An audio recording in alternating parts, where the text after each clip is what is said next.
Tapi kan Kompas saya bilang boleh dijual. Yang beli banyak sekali. Kalau Anda googling ya, mayat Klender. Hanya exactly that frame only. Terus terang aku malah sering diketang, mana aku pakailah auto. Setuju. Foto itu terbagi 3. Foto analog, foto digital, foto AI. Bukan foto, mereka ngeyel.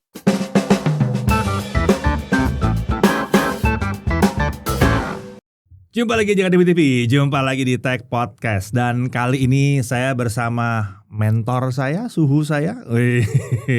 Ini ada Bang Arbain Rambe. Ya. Salam. Salam tuh, tenang kan, adem, nggak tahu aja di belakang gimana ntar. Ini buat yang nggak tahu, mungkin banyak yang nggak tahu. Kalau seumur saya pasti tahu sama Bang Arbain Rambe, ya. Aktif dulu di Kompas ya. Saya dulu redaktur foto di Kompas. Redaktur foto di Kompas. Berapa tahun? 10 redakturnya. Maksudnya? Jadi redakturnya era 96 sampai 2005. 96 sampai 2005. Setelah itu fotografer biasa. Fotografer biasa. Saya ngambil justru pilihan jadi fotografer yang paling rendah karena saya menikmati di lapangan. Karena 10 tahun itu saya menderita di belakang meja. Nggak asik ya? Nggak asik. Enakan aktif langsung gitu ya. Jadi berapa lama di Kompas dia jadi fotografer dari redaktur sama itu? Saya 6 tahun pertama, saya total 29 tahun di Kompas. 29 tahun. Ya sampai pensiun dini ya. Itu pensiun dini ya hitungannya ya. Kalau saya nggak dini, saya pensiun 2021 kalau nggak dini. Karena dini 2019. Itu pun 29 tahun. Kalau saya nggak dini bisa 31 lah. Tapi kalau rekor ada teman saya yang udah 40 tahun belum pensiun karena dia masih muda sekali. Ya. Oh, masuknya muda berarti. Muda banget ya. Masuknya muda banget. Tapi kalau bicara fotografi, dari dulu emang hobinya fotografi?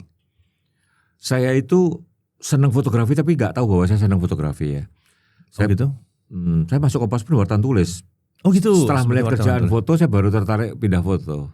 Ya. Belakangan baru tertarik pindah foto. Awalnya saya cuma senang bahwa saya senang jalan-jalan. Oh gitu. Sehingga saya kuliah teknik. Ya. Saya kuliah teknik, lulus teknik, saya gantiin dosen saya bangun museum di Papua. Oke. Ya, jadi langsung saya pimpro. Saya pimpro langsung. Di Papua. Iya, di Papua karena fresh graduate langsung pimpro karena yang menggantikan harusnya pimpronya dosen ya. Iya. Terus diliput oleh Kompas. Kompas. Tiba-tiba saya tahu bahwa ada profesi yang asik sekali bisa jalan-jalan dibayarin itu kan. Saya ketemu Manuel Kasiepo namanya. Oke. Saya langsung masuk Kompas. Saya senang menikmati jalan-jalan. Saya ngikutin Yayu Basuki tadi kemana-mana. Ke US Open, ke French Open, Australian Open, Wimbledon. Saya keliling dunia lah. Olimpiade saya juga berangkat. Buat yang nggak tahu Yayu Basuki itu petenis kita ya. Tahun 90-an ya. Tahun 90-an. Ranking 27 dunia. Wih, 27 dunia. Sempet gold nggak?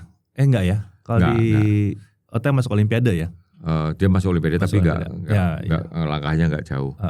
Grand Slam dia sempat sampai semifinal ya kalau saya levelnya itu. Jadi saya ikutin Yayu kemana-mana dan karena saya senang motret, saya pergi sendiri nulis sama motret sekaligus. Ya, jadi Kompas irit toh. Irit sekalian. Nah, pada satu titik saya bilang saya mau jadi fotografer aja. Kalau kata Kompas waktu itu Mas Larto ya Wapemret. Oke, kamu pindah foto kalau mau langsung jadi redaktur. Kalau mau, kalau nggak usah. Saya digituin. Nah saya tertantang. Ya udah saya jadi redaktur mau. Tapi ternyata redaktur lebih banyak di belakang meja. Nggak bisa kemana-mana karena mesti ngeliatin foto orang-orang. Iya, mesti ngatur, nugasin. Iya, nugasin. Cuma walaupun gitu saya sering nyuri-nyuri motret ya. Tapi pada suatu titik saya merasa nggak asik. Saya merasa nggak asik ya. Maka setelah 10 tahun jadi redaktur, saya bilang saya ada yang layak jadi redaktur lagi ya. Saya jadi fotografer lagi tapi jenjang yang paling bawah. Oh iya? Ya. Ambil dari bawah waktu itu? Saya jadi disuruh-suruh. Tapi faktanya karena yang gantiin saya pun junior saya ya. Saya nggak pernah disuruh, saya suka-suka saya. Nah disitulah saya. Curang ya? Disitulah saya menemukan saya banget ya. Saya jadi tahu foto yang dibutuhkan itu kayak apa. Terus orang itu inginnya apa. Ya. Itu yang dalam perjalanan berarti kan dalam perjalanan yang kita lihat di halaman depannya Kompas itu dulu berarti dari Bang Arbain salah satunya ya berarti ya? Ya saya cukup sering jadi headline ya. Jadi gini, saya akhirnya saya waktu jadi redaktur itu saya melihat kan saya nyeleksi foto iklan juga kan. Iya. Ya, foto iklan juga. Saya melihat ya, bahwa foto iklan itu warnanya harus akurat. Sehingga kadang-kadang foto saya dikorbankan demi akurasinya foto iklan. Itu serius? Iya. Oh ya? Iya. Karena adjustmentnya itu Adjustment per halamannya itu diarahin. Kalau nyambung ya. Iya, kalau nyambung ya. Foto iklannya harus akurat. Iya, karena kan, foto kita yang dikorbanin. Iya, kalau dengan ngerti Cateran itu berarti dicetaknya barengan. Yang Baru itu dipotong-potong belakangan. Iya, yang paling saya ngerti itu waktu National Geographic gitu ya. Diterbitkan oleh Gramedia kan. 2005. Saya baru tahu bahwa kuningnya pun itu diukur pakai kolorometer. Iya, betul. Saya ingat Widi Karsawan itu kan waktu itu bosnya majalah ya. Itu kan teman saya di Kompas. Sampai ribuan dibuang karena nggak pas kuningnya kan. Itu saya belajar tahu bahwa akurasi itu di dunia bisnis ya. Itu penting. Sama di jurnalistik itu enggak. Maka dikorbanin kan. Iya, betul, Ya, betul. itu saya belajar di situ juga. Ya, saya belajar, saya juga ngamatin foto iklan itu saya jadi ngeliat bahwa apa yang dibutuhkan iklan ya. Foto apa yang dibutuhkan. Karena foto handphone cewek megang handphone itu kan. Terus foto mobil ada cewek lagi. Saya belajar banyak bahwa ternyata mau laki mau perempuan lebih suka lihat perempuan. Lihat majalah perempuan covernya perempuan. Oh iya, majalah pria covernya perempuan ya kan? Ya juga ya. Betul. Majalah pria yang covernya pria hanya majalah Binaraga. Oh iya. Gitu. Ya. Jadi saya menyimpulkan bahwa di luar jurnalisme yang saya pelajarin, karena saya mimpin, saya penugasan ditolak terus bikin masalah, ya. Terakhir Kompas kemarin kena masalah juga. Gitu. Jadi saya jadi redaktur itu bersyukur. Saya ngamatin foto iklan, ngamatin foto jurnalistik. Di situ saya belajar banyak. Apalagi itu saya jadi orang lapangan lagi. Itu yang makanya yang setelah saya pensiun itu berguna bagi saya melanjutkan hidup saya. Itu dia tuh. Oke, berarti kali ini kayaknya kita bicara soal apa ya? Eksistensi sekian lama. Soalnya kalau saya nih ngelihatnya nih ya, Bang Arbain dari dulu di Kompas. Ya. Ngikutin terus kan ya, berarti dari film terus masuk Kompas, masuk digital kalau nggak salah waktu dulu pakai apa sih, Kodak ya dulu ya.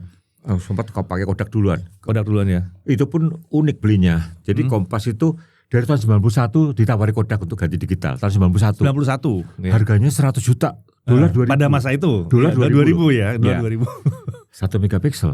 Iya, ingat. Waktu itu kita belum mengerti megapiksel ya. Iya, Tapi intinya waktu itu Mas Kartono sama bos saya Pak Agus Perengkuan, hasilnya kita minta dicetak. Grainy betul. Oh iya, jelas. 1 megapiksel lah. Waktu itu belum mengerti piksel. Mending Grey, ini kotak-kotak kali. Tahun 95 saya ke French Open. Kodak datang ke saya.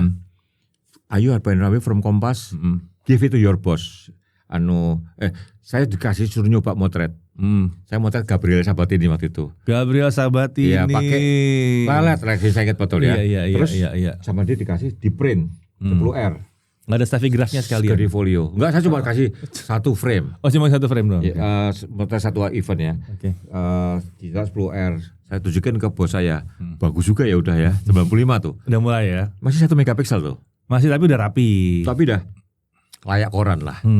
Tapi harganya masih nggak kira-kira ya. 95 itu dolar 2000 kan masih ya. Oh iya. Itu masih 100 jutaan. Masih 195 ya. Tuh 100 juta. Tinggi sekali ya. Di rupiah, pokoknya saya lupa dolarnya 50.000 US mungkin ya. Iya, pada masa itu kayaknya sih 100.000 aja gede banget. Bulan Mei tahun 1997. Kompas kan dulu sama Jawa Pos bersaing lah ya. Bersaing. Saya masih redaktur tuh. Iya. Agus Wahyudi Jawa Pos. Nenteng kamera kok ada layar ya. Digital ya Gus? Iya Mas. Saya lapor loh sama pimpinan. Mas, kalau kita nggak beli digital, Jawa Pos udah beli loh.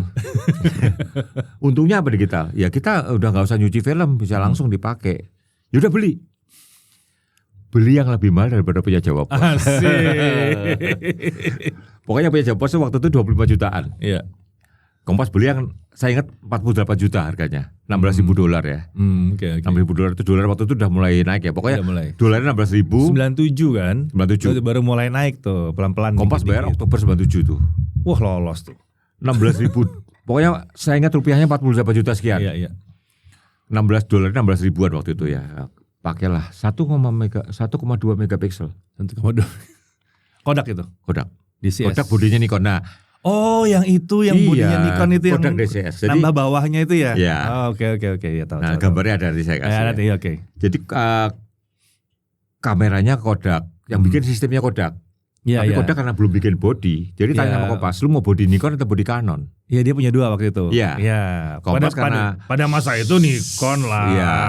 Kompas kan karena lensanya Nikon semua Nikon ya. semua, iya. Kita kan sistem lensanya kan. Iya, Minta yang bodinya Yang Nikon. body Nah, Nikon. waktu itu bodinya Nikon F100. Itu F100 udah ya? Bodinya Nikon F100. Oh, bukan F90 ya, itu udah 100 ya. Nikon F100 bodinya. Oh, oke. Ya kita pakai lah itu. Belinya Oktober 197, yang nganterin gini, kita bukan beli Kodak, beli ke AP. AP? Jadi Kodak itu konsultasi, karena untuk jurnalistik konsultasinya sama biro Iya, tahu atau berita AP. Iya. Jadi saya belinya ke AP. Jadi namanya Kodak AP itu. Oh, Sistemnya gitu? AP. Jadi sistemnya software semua yang ngasih AP. Yang nganterin bosnya AP Jakarta waktu itu Charlie Darlapak namanya, datang nganter. Terus sudah kita pakai waktu itu SEA Games 97. Wih, Nggak ada yang kita pakai fotonya, mutunya terlalu rendah menurut saya.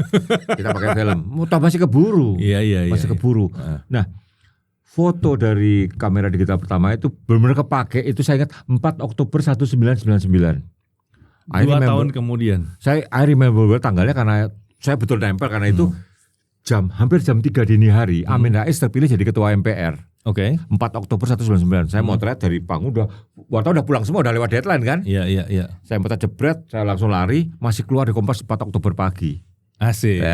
Maka nempel di benak saya betul itu. Yang lainnya nyetaknya setengah mati tuh. Ya, gambarnya saya ingat betul. Maka saya masih ingat sekali momen itu pun saya ingat itu.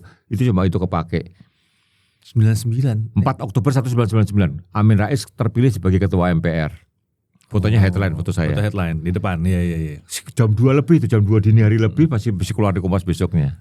Waktu itu jam berapa ya? Kompas didistribusi jam 6 pagi juga udah ada kan? Jam 5 pagi udah sampai Cawang. Nah iya, makanya itu distribusinya Saya udah jam nyampe. Jam 3 kan? nyerahin ke percetakan langsung di set blog.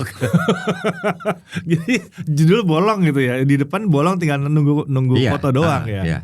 Tulisan udah masuk berarti kan? Ya, sambil jalan bisa tulisan. Sambil jalan bisa. Iya. Terus judul masuk blog di depan. 4 Oktober 1999 itu digital tuh ya, bisa kayak gitu ya. Hanya itu ya saya ingat, itu fotonya, foto digital, kamera yang mahal itu baru kepake sekali itu.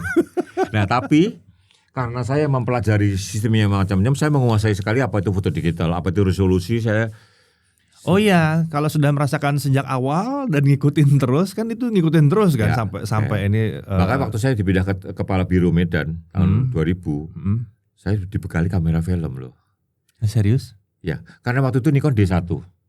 Oh iya. Kompas cuma beli 2 biji D1. Hanya untuk di Jakarta, hanya untuk cadangan. Mostly masih pakai film. Oh ya? Masih pakai film? D1 itu 2,75 megapiksel. Saya mulai mengerti. Jadi Kodak itu tetap Kompas hampir nggak pernah pakai kecuali yang Amin Rais itu. Hampir nggak pernah kepake sama sekali. Kodak DCS itu. Itu pun pada tahun 99 Desember dihilangkan Edi Hasbi namanya. di waktu itu sengketa tapal kuda di Jawa Timur politik ya. Edi Hasbi berangkat kalau gawat pakai digital. Kebetulan saya masih kenal kalau di Hasbi. Ya. Sampai ketemu. Itu diteror ya kita ya mungkin ya, karena itu konflik politik ya, yang nggak tahu siapa yang melakukannya. Kalau konflik tapal kuda di Jawa Timur. Edi Hasbi ditelepon, dia keluar masuk kamarnya, kameranya udah hilang semua. Ya. Nah terus memasuki tahun 2000 Nikon keluar D1. Mulai D1. 96 juta itu saya ingat. Iya. 96 juta D1 keluar. Dan megapikselnya 2,75. Saya mulai ngerti megapiksel. Mulai aja. 2,75 Anda bayangin. Sekarang handphone pun di bawah 5 udah gak ada kan. Handphone 2 megapiksel masih ada ya Gun ya? Gak ada lah. Ada buat kamera makro doang. Biasanya buat hiasan. Itu dipasang karena kamera itu harganya cuma $1.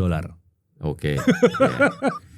Tapi itu Nikon D1 yang the best 2,75. Itu the best. Dan dengan Nikon yang 2,75 itu National Geographic mau switch ke digital. Edisi penerbangan 2003 saya ingat. Oh iya. Sorry. Nat Geo tetap gak mau pakai. Gak mau. Walaupun 2,75 ya. Belum. Nat Geo itu pindah waktu Nikon D1X keluar 2003. Nah, 6 megapiksel. 6. Itu pertama kali Nat Geo covernya pakai digital edisi penerbangan aku ingat. Tahun 2003 Nat Geo covernya pakai Nikon D1X 6 megapiksel. 6 megapiksel itu dulu udah top, Marco top. Wah, 6 megapiksel itu kan yang dipakai di mana-mana, sampai kamera sejuta umatnya yang D70. Ya, itu 6 megapiksel semua. Itu 6 megapiksel semua. Nah itulah saya sendiri waktu 2,75 D1 saya tetap Kepala Biro Medan, saya tetap pakai film. Saya pulang ke Jakarta, D1X 6 megapiksel keluar. Saya pulang ke Medan tuh udah ada D100. Ya, oke D100. 6 megapiksel palsu sih. Dia 2,75 aslinya, dipompa. Iya. 3 piksel. Yang murni 6 megapiksel baru D70 saya ingat betul. Ya. Jadi saya maulah pakai karena demi kepastian kerja ya, pakai 2,75 yang dipompa ke 6 itu. Itu setara kamera film saya ya. Jadi saya pakai D100. Oh, oke, pakai D100. 2003 saya mulai pakai digital D100, terus D1X saya dibeliin. D1X 6 megapiksel beneran gitu. Tapi D1X saya rusak, perbaikannya 3 bulan baru balik. Saya agak patah arang itu. Sampai kapan tuh pakai itu sistem itu? Terus D2H. D2H masih. D2X, D2H. D2H ya. D2H itu yang high speed, D2X yang high res. Yang high res. Saya ingat betul itu 2005. Suatu hari semua wartawan Kompas pakainya D2H. Sesuatu semua pakai D2H, semuanya butuh low light. Semuanya kebetulan low light itu. Hari itu Kompas fotonya grainy semua. Jadi for your information ya, kamera digital pada tahun 2005 Nikon itu kalah resolusi masih sama Canon. Canon lebih, karena dia punya scanner, punya printer, punya mesin fax macam-macam. Jadi Canon itu lebih siap pindah ke digital. Dengan CMOS-nya, dengan CMOS sensornya dia lebih siap. Ya lebih siap. Canon sensornya bukan CMOS, satunya CCD itu nggak tahan nose. Si Nikon pakai CCD itu nggak tahan. Tapi sekarang malah dicari-cari loh. Saya dipanggil pimpinan waktu itu ya. Kok gimana kok gambar kita grainy semua nih? Ya saya selalu ngomong ganti Canon. Jadi tapi sebuah kantor itu ganti sistem nggak susah dong. Jadi waktu itu yang pakai Canon hanya Jakarta sama Bandung. Di luar Jakarta, Bandung, Jogja, Surabaya masih pakai Nikon. Jadi saya bukan ngomong perang merek ya. Tapi saya cerita fakta. 2005 itu saya ganti EOS 1D, 1D Mark II-N. Oke. Saya kan 1D Mark II-N. Saya harus ganti. Sesungguhnya 1D Mark II-N itu speed berarti kan? Kalau 1DS itu yang saya menolak pakai DS. Iya. Orang mendewakan full frame kan? Itu full frame. Saya nggak butuh full frame kok. Nggak butuh. Saya lebih banyak pakai tele. Maka saya malah terbantu. APS-C ada kan? Ada APS-C sama full frame. 1D itu APS-H. Jadi EOS 1D itu 1, berapa ya? 1,3. Bukan 1,6. Bukan 1,6 ya. Jadi APS-C 1,6. EOS 1D itu bukan full frame. APS-H. Jadi APS-C bukan, APS full frame bukan. Tapi speednya tinggi. Speed tinggi, udah gitu kalau ketemu tele dia ngali lagi, nambahin lagi kalau 1,3 pengalinya. 1,3.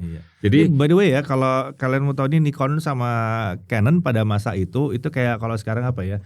Intel sama AMD. Hanya iPhone, 2 itu yang ada. iPhone sama Samsung. Kayak gitu lah. Dua kaisarnya lah. Dua kaisarnya tuh. Dibilang agama lu apa gitu kan? Kan pilihannya kan agamanya Nikon, Canon atau ateis. Sigma sempat keluar. Sigma sempat. Sensornya sensornya beda lah gitu. Tapi dia mahal sekali. Sigma itu apa? Foveon. Foveon kan? Ya, sensornya Foveon. Yang pakai cuma satu deh fotografernya. Ray Bahtiar. Jadi, saya kenal itu kayaknya itu. Jadi 2006 itu 2005 itu saya mulai pakai Canon. Jadi ingat ya, kalau dulu perang merek ya, sampai kalau kita ingat ada situs FN dulu ya. Iya. Masih ada. Sampai berkelahi soal sama Canon. Jadi kalau profesional itu you pay we use gitu. Kamu bayar gue pakai ya. Jadi Kompas itu ganti karena waktu itu Nikon. Nah, terus keluarlah Nikon D3. Terlambat Kompas sudah ganti EOS 1. Keluarlah D3 yang grainnya bagus sudah ya, tapi terlambat dikit lah. Jadi kami ganti semata-mata karena grain waktu itu. Ya, tapi masih nggak salah sih. Maksudnya waktu itu EOS 1 emang jawara kalau bicara soal noise, dia paling rendah sih. Ya itu saya pakai EOS 1 itu sampai 2011 diganti 5D. Saya pakai karena saya udah full frame. Saya udah tahun 2011 itu saya udah bukan redaktur. Saya banyak motret interior, artis juga kan. Iya. Saya full frame bagi saya oke. Makanya saya minta full frame. Tapi kalau EOS 1DS Mark III harganya tinggi sekali. Saya ditawar mau nggak pakai 5D aja. Saya pakai 5D. 5D itu full frame 1 juta umat. Ya. Ya. Semua orang pakai. Dan Anda percaya nggak? Saya pakai 5D itu sampai 2020 loh. Ceritanya gini. Senior Kompas Rudi Badil. Oke. Itu bersahabat dengan namanya Hartono Sumarsono, kolektor batik terbesar di Indonesia. Oke. Dia punya batik yang 100 juta yang dibawa Inggris ke Inggris zaman pendudukan Inggris, semua dibawa ke Inggris, semua dia ditebus balik. Tebus balik. Ya. Pokoknya dia demi batik dia rela keluar duit banyak. Dia sangat mencintai batik. Nah, dia kepikir, kata Rudi Badil, kenapa nggak dibukuin aja? Dibikin buku lah, buku batik. Saya sekali hanya disimpan doang. Iya. Istrinya Rudi Badil, Xenia Muiz itu di Intisari kan. Oh, Intisari. Xenia kenal kan? Tahu. Yang nulis Xenia. Gitu. Oke. Saya cariin fotografer. Saya dibawa lah ke Pak Hartono Sumarsono itu. Ya. Itu saya masih karyawan Kompas. Tapi karena nyuruh senior saya jalan. Oke. Ya, motretin kain batik itu semua. Buku pertama 2010 saya ingat. 2011 saya pakai 5D itu. Saya motret. Ternyata ya, kain batik itu kan warnanya kan warna tradisional, kan pewarna alam. Iya. Dan udah umurnya udah 80 tahun. Iya. Ada kelunturan ya. Iya. Hijaunya luntur ke sana, Iya. karena merahnya luntur ke sini, Iya. birunya luntur ke sana. Semuanya pewarna alam. Iya. Dan warna alam yang sudah mengalami degradasi itu tidak ada dalam koleksinya EOS, tidak ada dalam koleksinya sensornya si kamera itu. Jadi warna itu tidak ada. Kurang luas berarti. Nggak nyampe. Iya, Jadi warnanya nggak bisa tepat. Saya sampai beli IMAX loh, Apple IMAX supaya warnanya bisa benar saya koreksi setengah mati. Jadi saya pakai RAW, pakai 5D Mark 1. Sorry. Saya pakai 5D Mark 2, sorry. 5D Mark 2. 2011 saya pakai 5D Mark 2. Udah baru. Oke. 5D Mark 2. Sudah koreksi setengah mati tuh. Itu pun warnanya nggak dapat. Pak Hartono tuh orangnya sangat idealis soal warna. Yeah. Saya mau batik saya terkoreksi dengan benar, gitu kan. Terus akhirnya pakai apa? Ya manggilin orang percetakan segala tuh untuk koreksi warnanya. Akhirnya ketemu sampai tintanya pun dimainin supaya warnanya akurat. Oh, waktu nyetaknya. Iya. Oh, jadi udah nggak ketolong dari file digitalnya ya? Jadi file di-adjust semaksimum mungkin. Habis itu pas nyetaknya masih di-adjust lagi. Ya. Terus akhirnya apa yang terjadi? Mas jangan ganti kamera ya. Kita udah tahu rumusnya. Jadi larinya dari 5D Mark II itu ke warna yang akurat. Udah tahu, ya. Jadi larinya udah tahu. Jadi buku kedua sampai buku kelima harus pakai itu terus. 5D Mark II. 2017 5D Mark II saya udah mati dong. Iya. Jadi for your information ya, kamera digital umurnya nggak panjang ya. Ya nggak panjang umurnya ya. 5-6 tahun mati total. Apakah nggak bisa direparasi? Udah ganti sistem kadang udah stoknya susah nyari, udah nggak ada. Ya udah discontinue beberapa chipnya. Sehingga yang saya lakukan adalah saya berburu 5D Mark II bekas. Tapi gampang lah, di community pasti banyak yang nyimpen. Ya saya beli. Jadi teknologi itu nggak semata kok kita pakai yang terbaru terus bisa ngejar. Kadang-kadang seperti itu saya ngalamin. Nah disitulah saya merasa bahwa saya itu beruntung. Saya dibesarkan di suatu ekosistem yang membuat saya banyak hal yang nggak ada di buku, nggak ada di internet, nggak ada di YouTube. Semuanya baru. Kayak warna itu loh, teori warna itu. Warna itu ya. Ngoreksinya itu bahwa benar-benar nggak main-main. Sehingga Mas jangan ganti 5D Mark II aja. Karena pakai 5D Mark III, contohnya lah, gini lah. RAW-nya 5D Mark III nggak bisa dibuka pakai programnya 5D Mark II. Nggak bisa, dia pakai yang baru. Sama-sama Canon, sama-sama 5D, Mark II ke Mark III, RAW-nya beda. RAW-nya beda, udah ganti sistem. Jadi tolong please karena ngoreksinya supaya kita udah tahu rumusnya, pakailah 5D Mark II. Itu saya kasih contoh ya bahwa like that. 5D Mark II masih pakai CR ya? Belakangnya. Ya CR sama. CR2. CR2 emang. Ya, apa dua-duanya udah CR2? Mark III juga CR2 loh. Sama-sama CR2 ya udah. Tapi ya. beda format. Iya, format. nggak bisa dibuka pakai programnya 5D Mark II. Itu yang itu saya pengalaman itu yang nggak ada di kursus ya. Nggak ada, itu nggak ada. Ya, makanya itu yang saya bilang kalau Anda tanya soal saya continue begitu saya pensiun dari Kompas, saya memposisikan diri saya konsultan fotografi. Tapi itu setelah sekian tahun, setelah 29 tahun di Kompas, terus jadi konsultan fotografi. Tapi selama di Kompas sendiri udah jadi apa aja? Saya redaktur sama fotografer. Redaktur itu kan yang di Kompasnya. Iya. Ya kan? Tapi pernah join APPI? Loh saya ikut karena ikutan aja. demi pergaulan. Oh, atas nama pergaulan. Saya harus tahu dong. Saya kan punya rubrik klik. Iya, tahu. Itu saya bilang kita harus share apa yang kita tahu. Dan itu penggemarnya banyak sekali loh, klik. Nah iyalah di Kompas. Terus lari ke kompas.com. Iya. Lari ke Kompas TV kan. Iya. Saya punya cara. Iya ada aja. Saya nerangin what is fotografi dengan cara saya. Iya. Saya nggak mau rumit, nggak mau teori diafragma itu udahlah. Loh iya aperture-nya harus sekian. Aduh, itu. Zaman dulu kan pertanyaan yang paling gemesin itu adalah, Bang kalau mau foto yang bagus itu diafragmanya berapa? Iya. Enggak. Kalau isu berapa yang paling bagus? Isu berapa yang paling ada lagi tuh. Kalau ada isu paling bagus ya isu itu aja yang dijual itu. Langsung. Iya. Ada ini emang zamannya film kita pakai satu isu doang. Tapi memang gitu. manusia itu secara umum memang suka superlatif ya. Mas kamera apa yang terbaik sekarang itu kan? Ya. Saya balikin, mobil terbaik apa? Kalau Anda bisa bilang mobil terbaik ya saya bilang kamera terbaik. Dan kalaupun ada satu kamera ya dari segala review dia terbaik, bilangan minggu lah. Saingannya pasti bikin yang sama. Ada lawannya pasti, ada lawannya. Sementara kamera itu juga menyangkut sistem lensanya kan. Iya. Kamu nggak bisa pindah begitu. Iya, begitu kecemplung udah selesai. Iya, sekali kamu pakai merek A, ya sistem itu kamu ikutin. Itu kenapa Samsung kameranya mati? Kurang bagus apa kamera Samsung? Demi Tuhan, kamera Samsung NX itu bagus saya minta ampun. Bagus. Tapi kan karena orang harus beli Samsung, harus beli lensa baru, orang mikir. Ya, jadi kalau dari sisi industrinya, kalau Samsung itu seri NX yang terakhir kan dia udah bisa full frame 4K, full sensor 4K. Jadi bikin rekam 4K pakai full sensor. Kita udah bilang satu step lagi nih kebantai nih yang lain nih. Betul. Tapi dia ada di persimpangan jalan di situ ternyata. Mending ini tim saya pakai buat bikin kamera terusin atau handphone. Dia pilih ini lari ke handphone. Dia juga membunuh laptopnya kan? Laptop masih. Oh, di Indonesia yang dibunuh. Chromebook saya Samsung. Saya punya Chromebook. Kalau laptop masih, laptop masih. Saya penampilannya senang ya. Saya punya Chromebook Samsung ya. Sorry, laptop masih ya, tapi bukan laptop Windows ya. Masih ada. Ada Windows juga masih, ada? Masih sampai sekarang masih. Cuman di Indonesia aja dibunuhnya.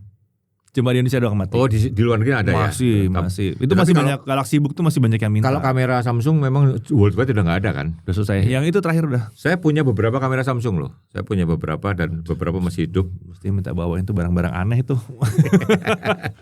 Sebenarnya ini by the way ya, Bang Arba ini kolektor juga. Kolektor.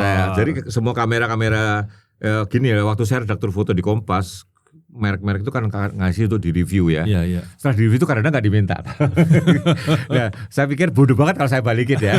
Saya bukan korupsi loh. Semua saya mikir berguna bagi saya pribadi ya. Saya bisa ngomong. Saya punya catatan sejarah dalam bedak hardware-nya. Betul. Tapi faktanya kamera digital itu umurnya saya bilang 6 tahun. Semua koleksi saya yang itu udah mati semua. Udah mati. Nikon D100 saya itu waktu saya pensiunkan itu dalam keadaan hidup loh. Saya taruh di rak. Saya ambil D70, D50 juga itu LCD shrinkage sudah bolong, jadi kelihatan dalamnya udah gosong, shrinkage. Jadi memang jangan ngomong shuttercon doang ya, semua partnya bisa mati kan. Partnya bisa rusak ya, betul. Jadi, kalau digital saya koleksi, tapi saya simpan semua. Saya punya bahan cerita yang nggak tahu. Saya punya kalau saya cerita cuma brosur doang kok nggak, hardware-nya harus saya simpen. Iya ada bendanya kan. Ya, GoPro 2, GoPro 3, GoPro 4 saya masih ada. Saya nggak tahu, saya belum cek hidup atau tidak. Masih full HD doang tuh. Masih full HD ya. HD doang. Apa aja nih koleksi sih? Kamera. Casio kamera tuh yang macam-macam saya dulu kan selalu dikasih. Saya simpen semua. Casio juga. Ya bisa toko-toko yang bisa dikendalikan dari handphone saya masih simpen tuh. Buset masih ada sih. Saya simpen. Kamera pocket juga. Pocket saya punya banyak sekali. Kayaknya kita sekali-sekali mesti bahas cuman koleksinya doang nih.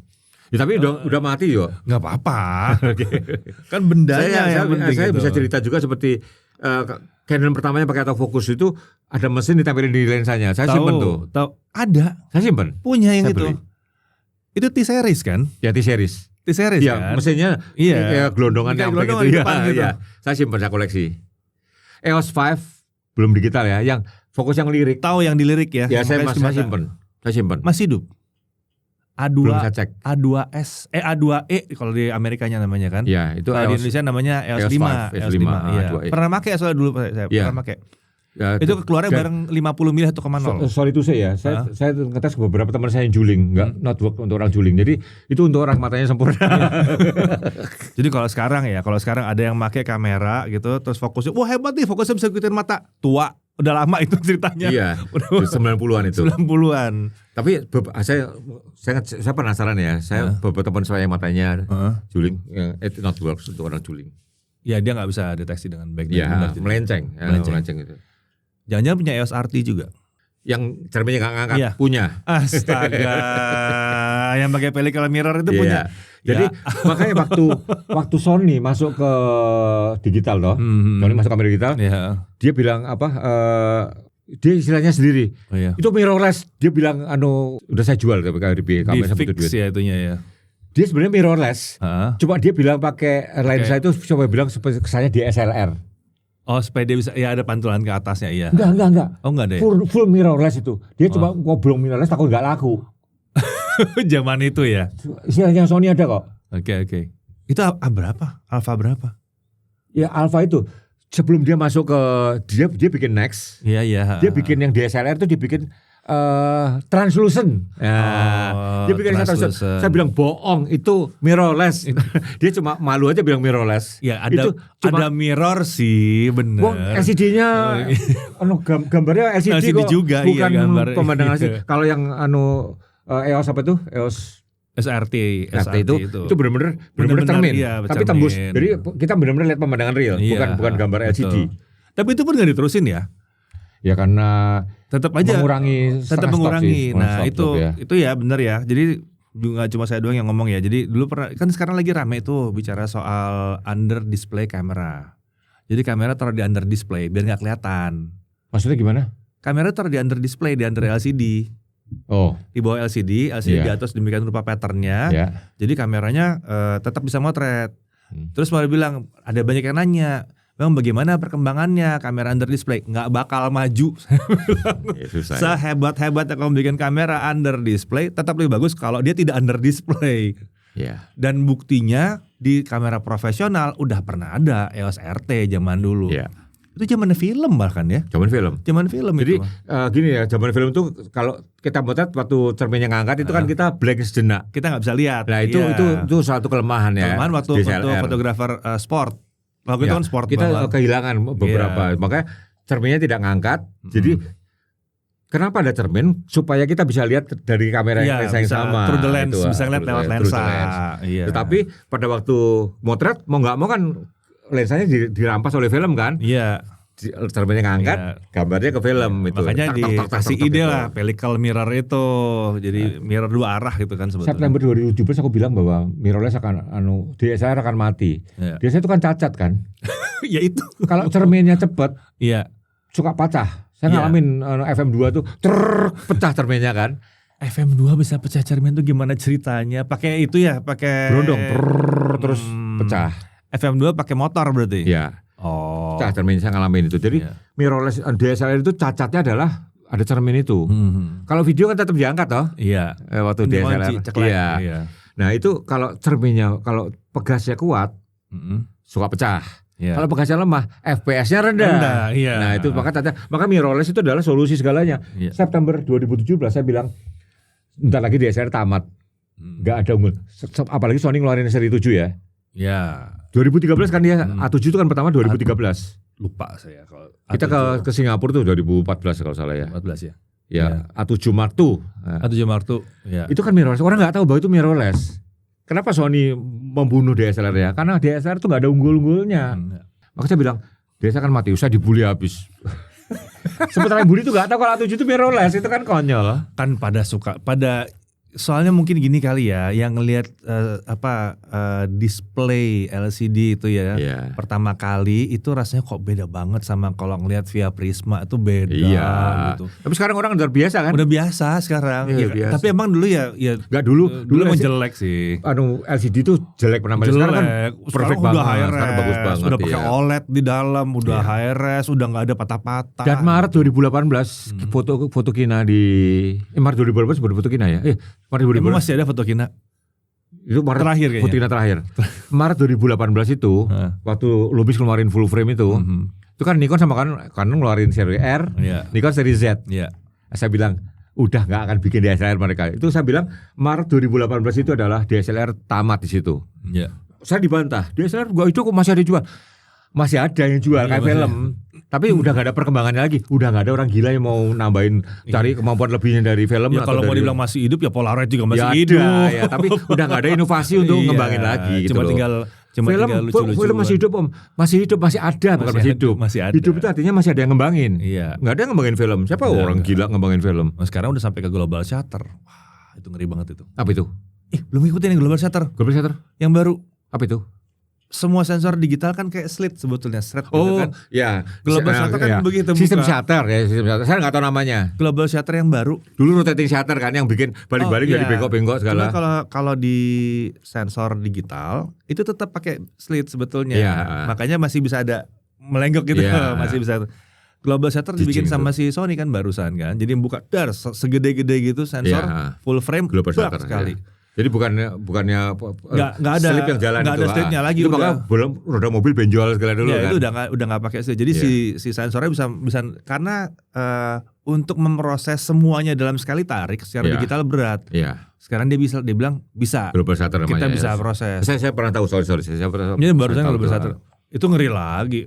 Frame rate-nya ampun. Tapi global shutter mungkin dibawa ke handphone masih susah ya karena tempat belum akan bisa ya. Belum aja belum waktu. Itu masalah processing power soalnya kalau global shutter itu karena kan full semuanya dapat, kita tunggu aja sooner or later itu akan nyampe. Kayak itu udah lihat kan dari dulu kan kayak apa dulu pakai DCS. Wah belum bisa lah buat cetak di majalah, buat di koran aja yang cuma butuh 150 dpi aja belum masih bisa kurang, masih kurang. Sekarang kamera pocket bisa jadi billboard, jadi gede. iPhone juga jadi billboard kan dulu. Udah udah lama. Masalah gini, saya 2009 ya, saya motret buat suatu pasangan presiden sama cawapres. Fotonya dicetak nutupin Wisma Mulia di Semanggi tuh. Berapa tuh? 20 meter kali 40 meter kali gitu. Orang tanyain, lu 20 meter kamera apa tuh? Saya nggak usah sebut mereknya ya. Kamera 8 megapiksel. Nah 8 apa ya? Pokoknya gini lah, 8 megapiksel. Kok bisa segitu-gitu? Jadi gini loh, foto dicetak besar itu ada dua macam. Dicetak besar tuh dia dari dekat, yaitu wallpaper. Wallpaper. Itu harus gila-gila megapikselnya. Tapi cetak besar untuk dari jauh. Itu tesnya adalah kalau cetak 10R. Kalau 10R udah tajam, segede apapun kan makin jauh. Masih ingat kok iklan Marlboro itu pakai 6 megapiksel. Iya. Yang koboi duduk 2003 Pinky Mirror itu beli di 100. Di 100 megapiksel gue bikin poster bioskop itu di Megaria lu lihat tuh itu pakai di 100 tuh 2003 6 megapiksel di 100 yang saya juga 2,75 kan. Ya artinya kan bila jalan jauh. Bisa lu.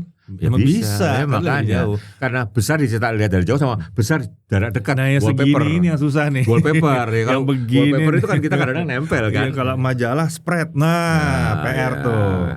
Pada masa itu PR. Tapi ya maksudnya bahkan kamera pocket pun udah bisa masuk ke situ sekarang. Kualitasnya udah bisa dibikin ya. Kan bukan kamera handphone. Kalau menurut saya untuk publikasi ya sampai dengan majalah sampai dengan 20 megapiksel cukup. Maka saya betul lebih dari cukup. Majalah pun kamera saya kan sekarang cuma 20 megapiksel. Saya nggak pernah tertarik untuk beli lagi satu keluar duit ngapain gitu loh. Cukup banget orang dulu pakai 8, pakai 10, pakai 8, pakai 6 juga bisa. 20 tuh saya pakai Fortert sih, ketahuan mereknya apa ya. 20 megapiksel Fortert itu saya konsultan beberapa BUMN ya, bikin buku gede-gede. Saya pakai itu doang dan bagus banget. Bukan sensor besar dong, Micro Four Third. Iya, sensor kecil, separuhnya full frame persis. Exactly separuhnya full frame. Kameranya Zeus tuh. Zeus. Kamera Zeus. Oke, Kompas segala macam di Kompas, terus bahkan jadi redaktur foto di Kompas, terus jadi fotografer, terus sempat gabung asosiasi fotografer. APP itu Asosiasi Fotografer Profesional Indonesia ya? Ya, tapi itu saya hanya formalitas ya, karena saya tidak ngerjain iklan sama sekali kan. Tapi yang saya tahun 98 saya mendirikan PFI, Pewarta Foto Indonesia. Saya ketua umum pertama, saya pendiri ketua umum foto pertama, sekarang gede banget ya. Iya. Dulu didirikan karena dulu wartawan cuma ada PWI. Iya ada PWI. Fotografi juga di bawah PWI, tapi faktanya kalau ada wartawan digebukin PWI nggak pernah bantu waktu itu.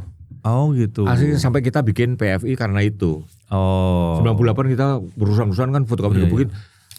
Ya PWI Muslim memang tulis akhirnya saya bilang. Iya. Karena mungkin nggak gitu paham apa yang terjadi di ranahnya fotografer di lapangan harus seperti apa gitu ya. Jadi memang. Jadi waktu itu kita BNPFI karena PBI memang rasanya tulis banget. Gitu. Dia ada lapisan fotografer Indonesia. Dalam kondisi real. Karena kerusuhan Mei itu kan baru terjadi waktu Mei itu kan. Meliput juga kan waktu itu 98 ya? Loh saya salah satu peliput utamanya nih. saya bisa-bisa di situ. Bisa-bisa ya? Tuh yang fotonya sampai sekarang masih ada beredar. Dan hanya itu foto yang beredar sampai sekarang. Dari Mei cuma 10, 20. Pas kira-kira 100 saya motret. Saya tunggu terus pasti udah 300 lebih itu udah dipotret udah gak layak ya.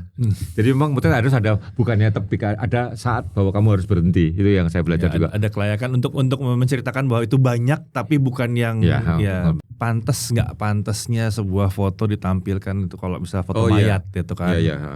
Itu kalau Kompas katanya nggak pantas ada foto mayat. Orang gantung juga nggak akan dimuat. Orang gantung juga akan oke.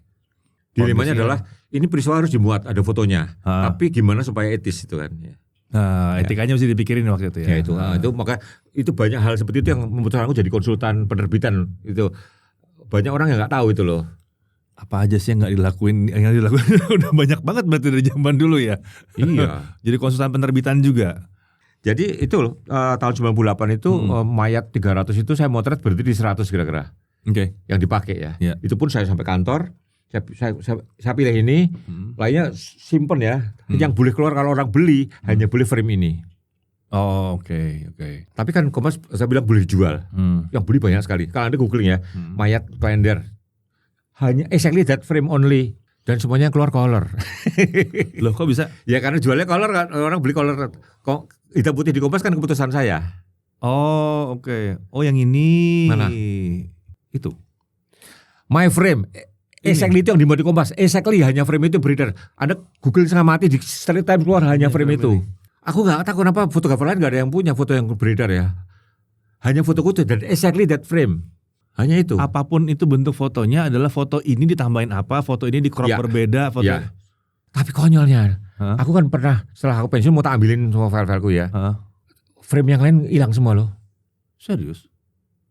Itu persis seperti foto-foto kerusuhan Sampit. Sampit dia tahu. Sadis banget kan. Frame-nya hilang semua loh. Jalan juga ke sana. Bukan ya, aku mengirim ID KSP. Oke. Jadi penyebaran ID KSP ya, dia Chinese, dia pergi banget, dia pun bilang motret sambil kencing. Itu pun semua frame dia hilang. Bisa ya. Tapi yang satu itu nggak mungkin bisa dihilangin ya, karena itu udah keburu kepake ya, udah keburu diumbar kemana-mana. Untung juga. boleh kejadian dijual dan orang banyak yang beli. Yang aku nggak ngerti kenapa belinya cuma ke Kompas ya. Satu, mungkin sistem orang percaya belinya ke Kompas doang. Satu ya. Oke. Terus dua, masalah kredibilitas juga kan ini. Jadi percaya atau enggak pada masa itu kan bisa bahaya terus banget. Media lain sistem nyimpannya nggak bagus sehingga waktu mereka mau cari lagi juga udah nggak ada.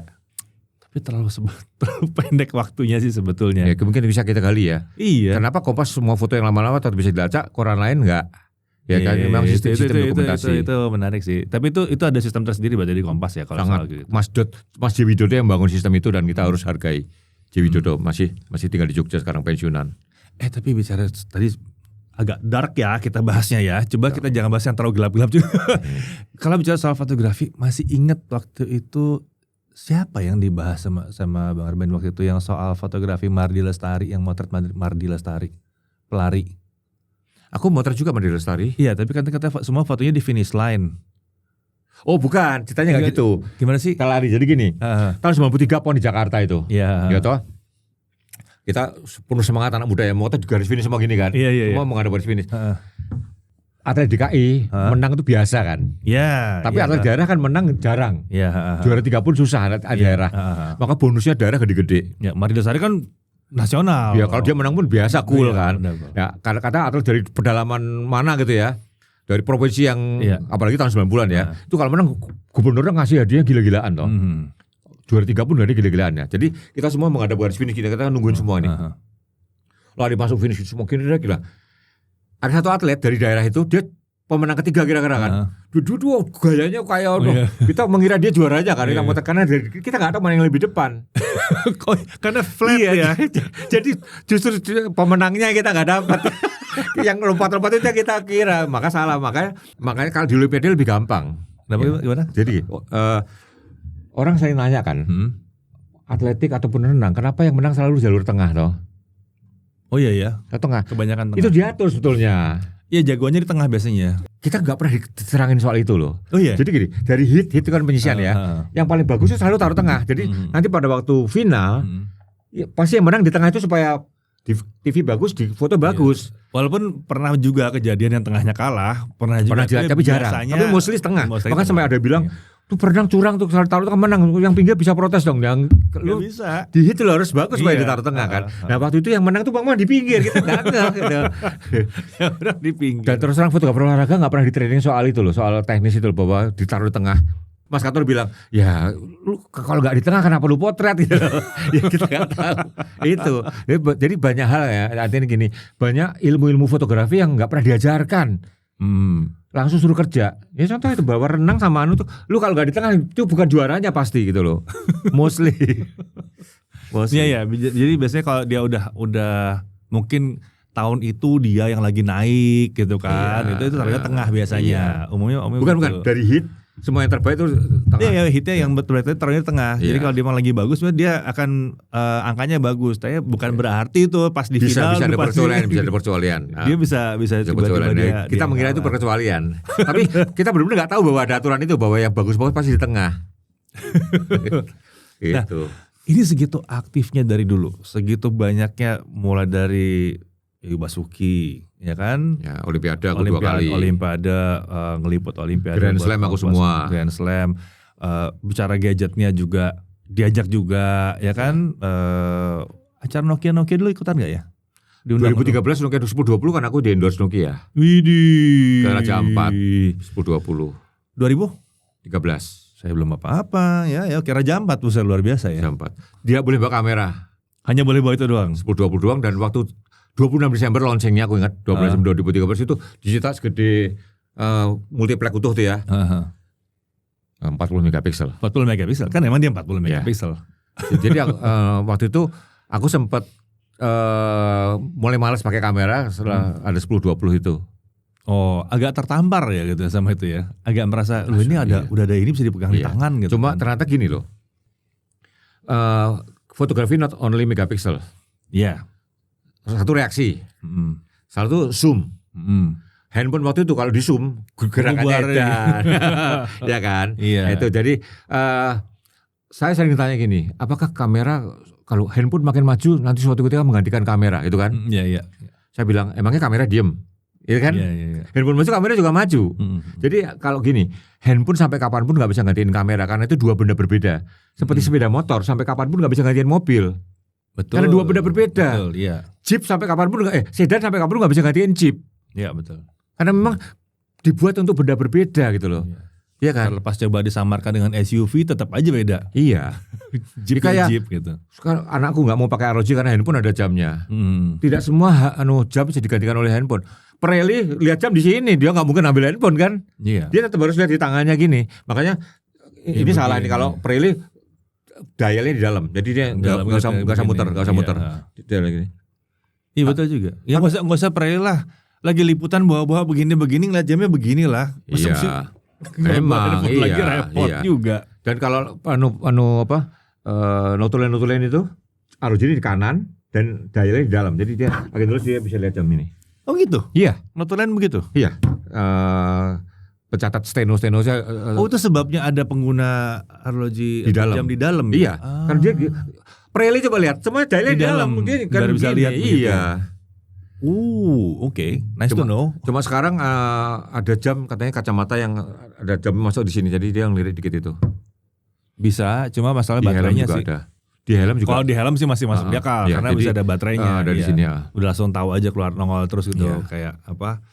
Ya kayak ini kayak ada dashboard itu, ada dashboard itu loh semua. Ya kayak on screen display gitu muncul. Kalau coba lihat Pirelli kalau kamera dalam mobilnya selalu dialnya di dalam semua. Dia nggak usah gini. Mungkin sekarang udah enggak kali udah. Ya sekarang udah beda, bukan sekarang udah. Pada masa itu masih begini. Iya masih gitu. Tapi kalau zaman dulu kayak model-model F1 kali nggak pakai kali ya. Saya lihat beberapa golfer dulu juga. Golfer. Skandal jadi mau lagi ngelirik gitu. Oh ya? Iya. Jadi bukan di sini. Kan harus gini. Tuh kan kalau ngobrol ini pasti lari-lari nih. Tadi sama mana aja? Oh iya. Iya. Sampai di situ. Nyelewengnya banyak. Nyelewengnya selalu banyak. Terakhir kali ngobrol 4 jam gak kelar gitu. Iya.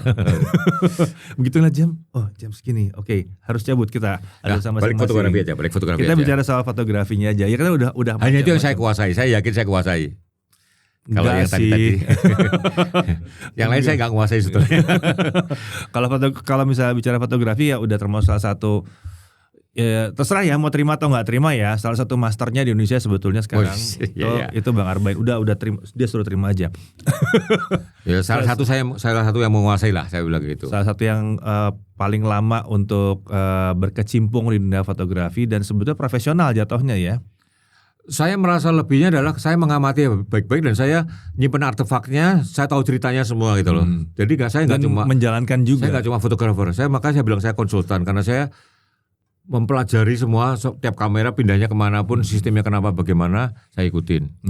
Dan ya ini pelakunya nggak cuma sekedar ya udah pernah pakai ini buat motret apa, tapi mau yang dipakai buat yang di foto juga udah macam-macam, udah benar-benar sampai event nasional, event internasional. Saya berusaha merasakan semua yang pernah. Saya motret nyilem pernah. Berarti saya belajar selam untuk belajar selam untuk menguasai. Untuk menguasai. Terus motret sambil terjun saya pernah. Terjun juga udah pernah. Tapi begini. Saya belum ambil license, saya digendong. Oh digendong, tapi begini. Jadi meliput terjun tandem, gitu kan. Saya terus lompat belakangan sama penggendong saya, saya motret. Motret dipegang tangan gitu? Di lakban tapi. Saya ingat pakai pocket Fuji. Pocket Fuji? Yang zoomnya segini doang. Iya. Habis itu udah gak dapat lagi, hanya dapat 5 frame, yang tajam cuma 1 tapi bagus banget. Itu yang saya banggakan. Orang kalau motret pernah motret, kamu pernah motret sambil terjun nggak? Pasti belum. Kalau dia pernah motret terjun, kamu pernah motret nyilem belum? Zaman sekarang pakai GoPro, tempel aja udah gitu, pencet tag udah selesai, jalan gitu. Sekarang banyak saya di majalah yang saya pimpin, saya pernah bikin edisi fotografi ekstrim. Saya foto-fotonya GoPro-nya peterjun payung bagus-bagus. GoPro, oke. Jadi dan nggak terkunci di satu sistem tertentu ya. Dari zamannya film, cuci cetak sendiri dulu. Loh, saya ngalamin jadi wartawan harus bawa alat cuci cetak. SEA Games Manila 91 tuh nyuci cetak sendiri. Nyuci sendiri karena hitam putih karena udah nggak nguber kan, jadi saya cuci di kamar. Saya berdua sama Victor Sopian, adiknya Sopan Sopian ya. Waktu itu Victor Sopian itu kerja di Persdanya Kompas, ya, grupnya Kompas juga. Kita berkamar sebelahan. Saya dibilangin sama Mas Kartono, kalau nyuci jangan sekemaruk ya. Tabung yang isi 2 aja, 2-2, walaupun banyak 2-2. Lu kalau banyak itu satu nggak rata juga. Ya. Risiko rusak semua. Saya ngeyel, saya bawa tabung isi 10. Ya. Tabungnya masih saya simpen tuh, saking dendamnya saya. Saya bawa isi tahun November 91 nih di Manila. Jam 12 malam Jakarta. Jam 10 malam Jakarta. Manila udah jam 12 malam. Tapi Jakarta kan Manila 2 jam maju ya. Saya sabung isi 10 saya isi 8 loh. Karena saya motret 8 roll. Cuci tepar ya, tidur. Bablas. 8 roll angus semua. Bablas. Nah ini saya catat saya nih. Itu pembukaan SEA Games Corey Aquino. Presiden Corey Aquino. Okay. Victor saya kata, Victor. Waktu Corey nobor kan dulu gak mungkin 1 frame dong. Guntingin 1 buat gue please. Kalau enggak gue dipecat. Orang ngomong gini, lu harus jujur dong. Namanya Victor dong. Nanti akan ditanya kenapa lu. Jadi saya licik karena saya mempertahankan supaya nama saya tetap ada. Kan dipertanyakan Kompas ngirim orang. Jadi banyak yang saya pertahankan juga loh. Itu kebohongan yang melindungi banyak hal. Jadi saya nggak mampu kok. Saya tepar 8 roll gitu. Jadi kalau Anda mungkin lacak dokumentasi Kompas 91 covernya Corey Aquino itu frame-nya Victor Sopian. Tulisannya Rambe. ARB. Nah, saya belum diangkat itu. Oh belum. Bayangin kalau menyangkut banyak hal kan. Saya ngaku terus terang. Tapi itu saya pelajaran berharga banget ya bahwa jangan serakah. 8 itu bukan 8 roll berarti. 8 kali 36. 8 kali 36. Iya. Bisa 38 lagi pada zaman itu ya. Bisa tembus dikit kan ya. Sampai 38. Buset. Jadi udah nyobain cuci cetak sampai dari cuci cetak hitam putih terus digital kesininya bahkan main ke digital juga. Saya ngalamin digital pertama. Digital pertama ya. Digital pertama itu saya harus belajar teori resolusi terus macam-macam. Iya, itu saya dulu kan nggak perlu. Dikasih training sama EP. Saya dikasih training sama EP. Jadi saya merasa masuk digitalnya dengan matang. Ya, mesti berapa DPI. Dan saya tahu kenapa saya pakai digital, kenapa saya pakai film, saya tahu benar. Pada saat itu kan bukan kalau orang perang bagusan analog saya nggak akan perang. Saya bilang masing-masing punya zamannya. Iya. Terus dari situ maju lagi, digital kameranya udah naik, profesional. Terus mulai masuk medsos. Waktu Kompas belum masuk medsos, saya udah masuk medsos duluan. Serius apa? Saya udah masuk Twitter 2010, Kompas belum. Loh, awalnya saya ikut ngangkat akunnya Kompas kok. Banyakan follower saya daripada follower Kompas. Facebook sampai berapa jilid itu? Iya.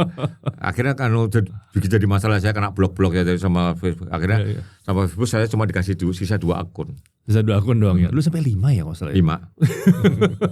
Banyak banget. Karena limitnya 5.000. Iya. Iya kan? Enggak bisa tembus. Seorang Arbain Rambe dikasih 5 aja baru 25.000. Iya. Kurang.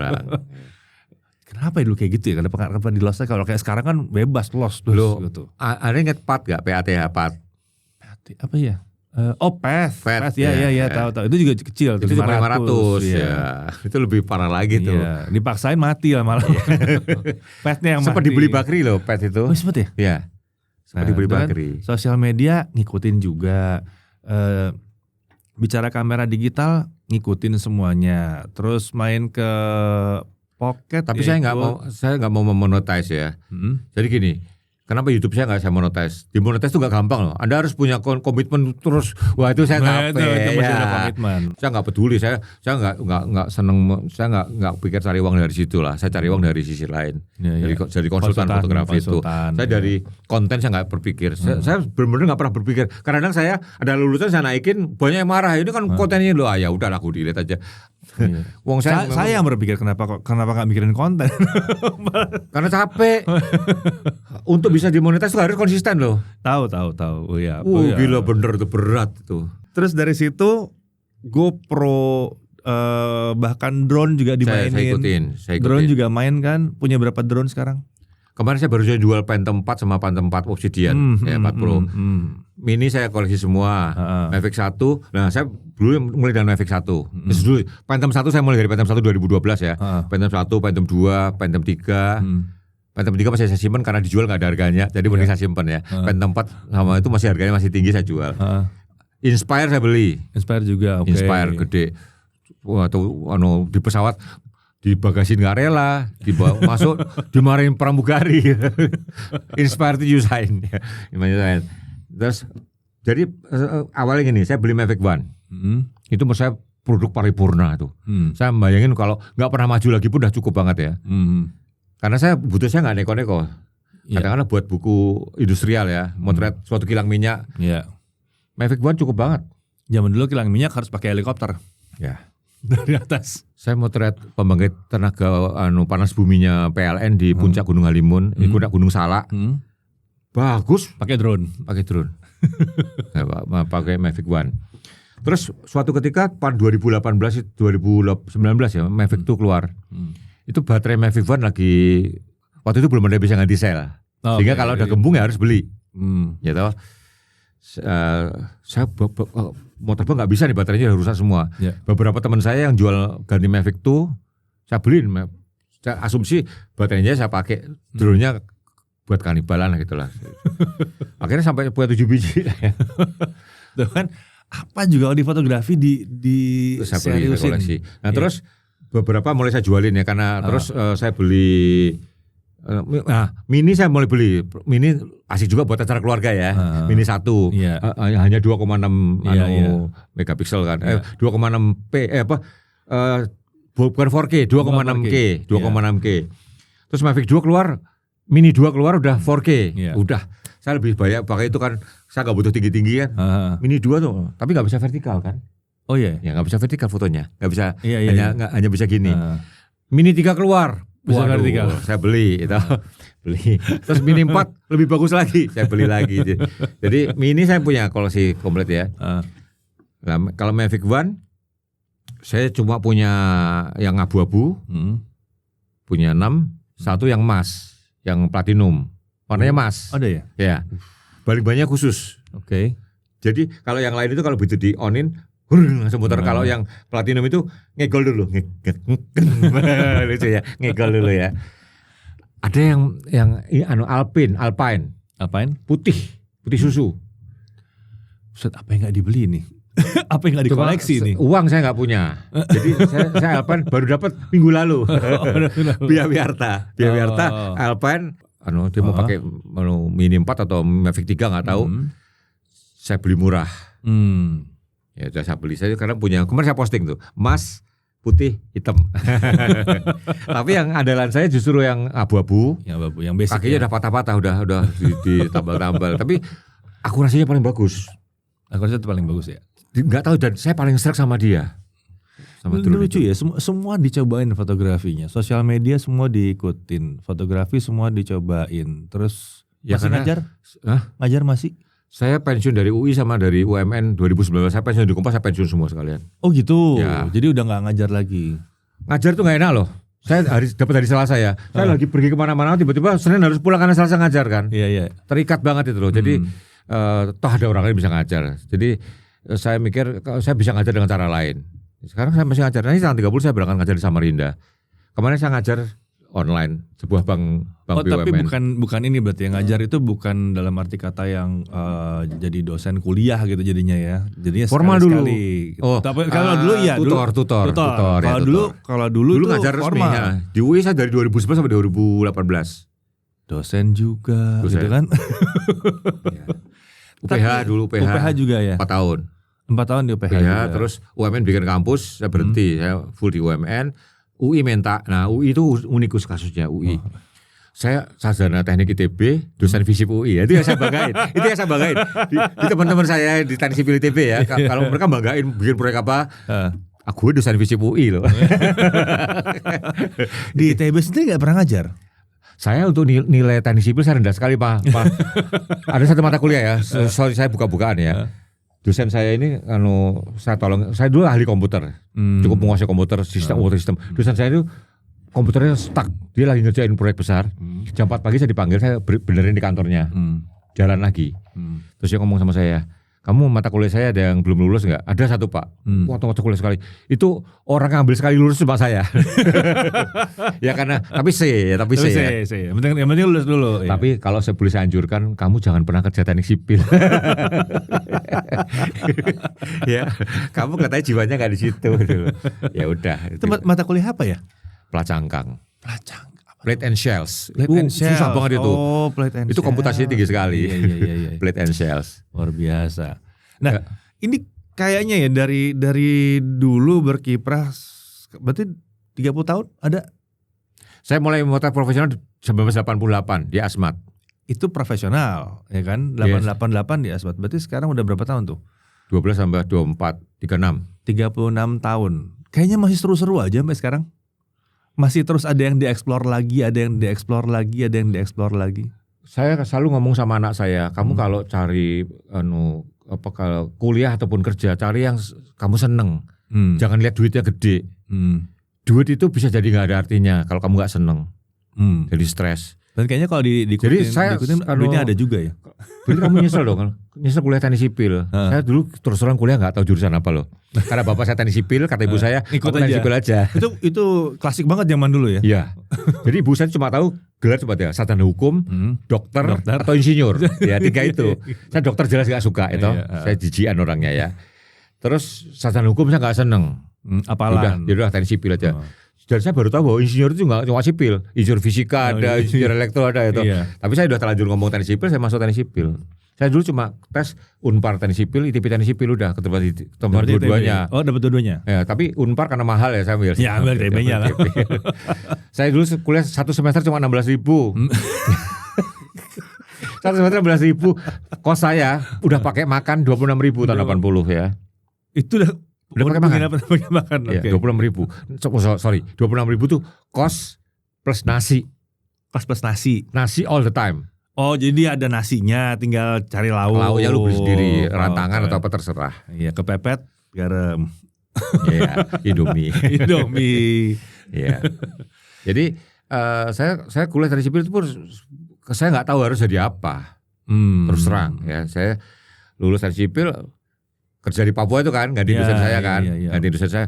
Dinasihati jangan kerja teknik sipil, tapi itu kan gantiin kerja sosial ya. Jadi ngawasin proyek, saya nggak ngerancang sih ngawasin proyek. Terus diliput Kompas, ternyata jadi wartawan. Saya tanya sama Pak Manuel, saya kuliah teknik sipil. Oh bisa kok di Kompas nggak masalah. Kamu masuk akan dites. Makanya saya zaman sekarang pakai IPK ya. IPK saya tuh rendah sekali loh. Terus IPK saya rendah sekali. Kompas tuh ITB itu bukan skala 4 ya, skala 5. Oh skala 5 ya? Oke. Iya. IPK saya itu 3,8 kalau salah, 3,9. Dari skala 5. Jadi gak tinggi, rendah. Kalau sekarang kalau skala 4 mungkin cuma 2, kan? 2, ya. Gak masuk saya untuk masuk mana pun gak masuk sekarang. IP gede-gede banget. Ya. Dulu Kompas gak peduli IP. Gak peduli IPK. Jadi masuk dites saja. Iya. Nah, baru diterima. Sama sih. Saya yakin tes saya di Kompas bagus banget. Kenapa? Apa? Umur saya lewat. Masih umur 27, saya 29 waktu itu. Oh, Oke. Belum, masih bujangan. Saya udah punya anak, bukan cuma boro-boro menikah. Jadi saya yakin tes saya bagus. Itu yang saya bagiin. Dan saya bersyukur waktu itu yang seharusnya Mas Dewi Dodo yang bikin sistem dokumentasi Kompas itu. Oke. Jadi dia menyeleksi orang, sampai ngomong sama dia kalau dia, menurut dia layak ya layak gitu. Dia nggak peduli IP-nya berapa. Kayak zaman sekarang ya. Sekarang IPK 3,5 minimum. Ya tapi kan yang model-model gitu. Tapi sekarang kan secara umum orang udah banyak yang ya udah nggak penting. Kamu bahkan udah banyak perusahaan-perusahaan gede. Di luar negeri udah nggak penting. Di Indonesia jadi penting banget. Kebalik ya. Iya. IPK tuh kalau tinggi hanya membuktikan Anda ahli di ilmu yang Anda pelajari kan, bukan ilmu global. Iya. Kemarin Andi F. Noya kan bikin podcast tuh cerita. Yang IPK tinggi perguruan terkenal malah jeblok semua. Akhirnya dia mengais-ngais dari lamaran yang lain.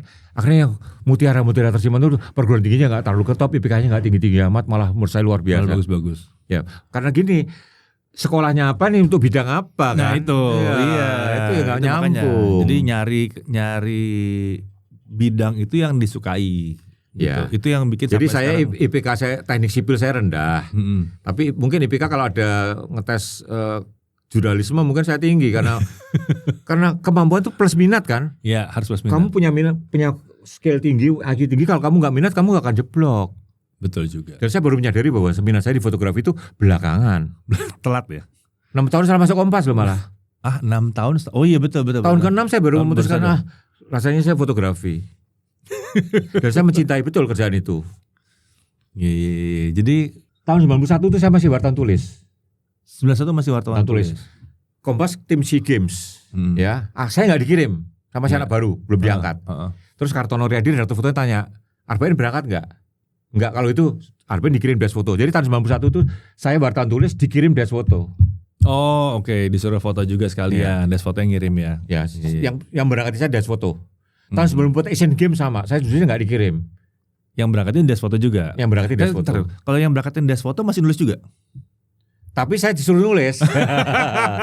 Ini yang saya curiga dari tadi. Itulah. Yang berangkatin desk foto. Iya. Berarti tapi ada kewajiban untuk foto. Tapi saya tetap dibebani nulis juga. Iya. Pinter. Iya. Nah, tapi yang lebih dikit lagi gini. Saya kan wartawan olahraga. Beat saya tenis dan basket. Iya. Beat saya tenis dan basket. Tenis itu buangan. Dulu wartawan tulis senior itu selalu sepak bola, bulu tangkis kan keluar negeri terus kan. Oh itu, iya. Saya anak baru kasih buangan. Basket sama tenis. Basket tahun itu siapa? Gak ngetop, olahraga masih ngetop volley waktu itu. Iya. Tenis ya yuk ngetop. Saya luar negeri. Iya. Tiba-tiba NBA ngetop. NBA naik ya. Di Indonesia tiba-tiba hype. Pak. Zamannya Jordan. Saya berangkat meliput NBA kemana-mana juga. Terus Olimpiade 1996. Dream Team. Sebelum Dream 92. Dream Team 92 ya. 96 itu Dream Team 2. Iya. RCTI butuh komentator basket. Dipanggil. Saya berangkat ke Olimpiade itu bukan oleh Kompas, RCTI. Kok bisa? RCTI, karena saya komentator basket. Swear. Olimpiade 96 itu saya berangkat atas nama RCTI. Saya pakai jaket RCTI.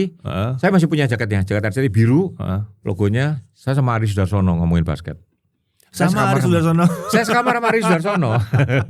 Saya sekamar Aris Aris Sudarsono. Sudarsono tuh basket banget gitu kan. Iya, basket banget. Maka Ari itu masih foto-foto dia waktu dia diajak beberapa kali diundang NBA Amerika ngajak saya juga. Ada mujurnya saya. Saya punya kemujuran tinggi. Iya makanya di mana-mana muncul gitu kan. Iya. Sampai speechless mau nanya, kadang-kadang mau ngobrol tuh bingung tuh. Kita mau ngobrol part mananya dulu. Enggak, gitu. basket itu saya benar-benar karena saya dikasih buangan, NBA ngetop, dapat. RCTI butuh saya sering komentator NBA di RCTI kan. RCTI bawa saya ke Atlanta. Olimpiade Atlanta. ID saya masih punya kok. Saya posting. ID-nya saya RCTI bukan Kompas, RCTI. Itu Kompas gak apa-apa tuh waktu itu. Asal kamu masih ngirim berita buat Kompas. Again ya. Kasih. Yang penting masih ngirim berita buat Kompas juga. Lumayan fleksibel ya. Waktu itu Kompas masih fleksibel. Waktu itu masih fleksibel. Oke. Ya itulah, makanya yang menarik adalah fleksibilitas yang diperoleh. Tapi karena kapabilitas juga sih sebetulnya. Mulai tahun 99 setelah Krismon itu Kompas tuh hanya ngirim ke luar negeri kalau diundang, mostly. Nggak pernah duit sendiri. Dulu masih duit sendiri? Dulu duit sendiri. Oh iya. Dulu Kompas kaya raya. Saya mau ke luar negeri minta selalu dikabulkan. Maka saya 92, 93, 94 itu dalam setahun saya bisa lebih dari 6 bulan di luar negeri loh. Wow. Ya. Luar biasa. Loh, sekarang gini, US Open tuh 3 minggu saya pergi. Ya. Pulang US Open, pulang 2 hari, 3 minggu Asian Games. Oh iya ya. Dulu lama-lama. Oh iya, kalau ngikutin tenis aja. Loh kan dari kualifikasi kan, kualifikasi iya. seminggu, lama-lama dulu. Pergi itu lama-lama dulu. SEA Games itu selalu 3 mingguan. Iya. Olimpiade Athena 2004 itu udah jauh sekali ya. Itu hari ini penutupan, mau pulang besok mana bisa, pesawatnya penuh semua. Iya. Betul. Saya masih 4 hari lagi saya nganggur hanya karena nunggu penerbangan, for nothing. Gitu. Itu for nothing. Tapi kan jadinya dapat pengalaman lagi kan, walaupun di Athena ya. Ya, jadi saya itu merasa sama yang atas itu kayak dimanjakan ya. Saya itu dikasih kemudahan kayak basket segala itu kan. Saya NBA itu nggak ada cerita loh. Kenapa Kompas tiba-tiba ngangkat NBA masuk NBA Indonesia ketuanya Aris Sudarsono itu kan. Itu kok pas saya yang megang basket itu kan. Ya, saya aja suka NBA cuma pernah nonton sekali doang. Itu pun maksa. Iya. Terus aku dikasih tenis buangan. Kok Yayu ngetop? Oh Yayu ngetop pas banget ya. Nah, saya ingat betul. Saya ditolong oleh bos saya Mas Jimmy. Mas Jimmy itu orangnya hanya dia yang pernah kepala des 6 macam bidang di Kompas hanya Jimmy Haryanto. Dia nugasin saya tenis. Terus Pak Yakob ngomong gini, itu Yayu kok bagus sekali ya.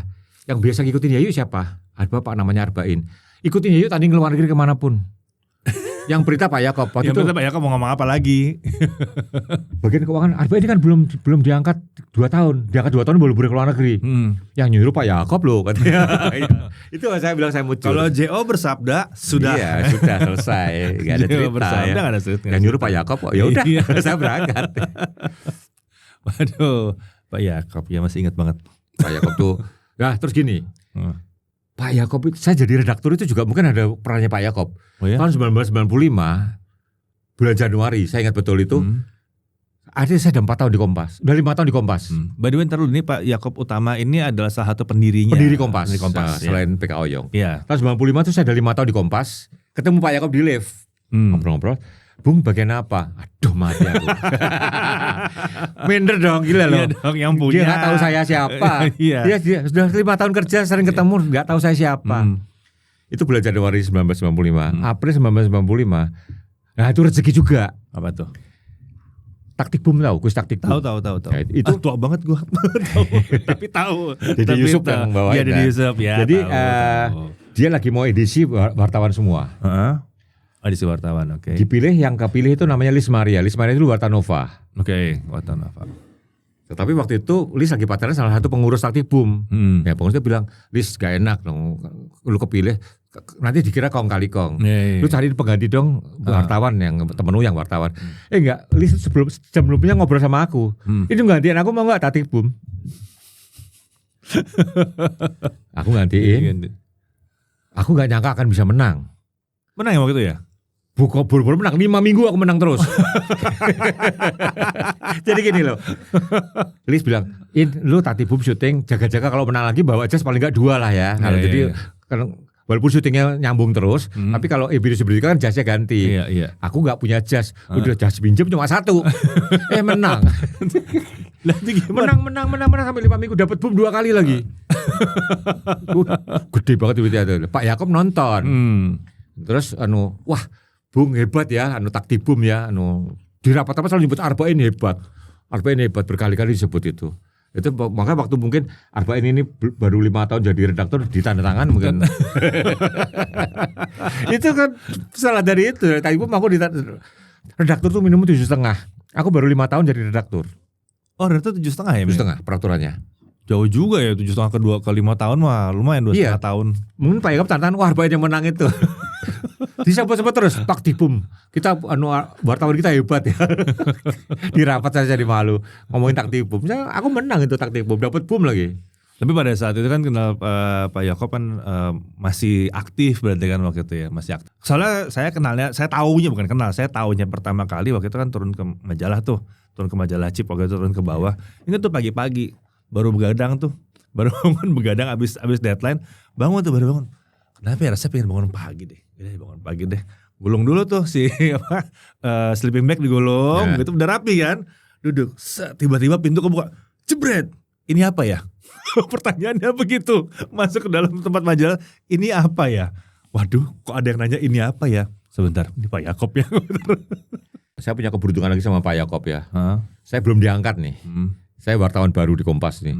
Waktu Pak Yakob meninggal, buku memoir, saya menulis memoir itu dan itu dinilai yang terbaik. Jadi saya bawa mobil mertua saya, kot butut banget. Buru-buru ya, dari Senayan mau balik ke kantor, depan Hotel Mulia itu ada bundaran.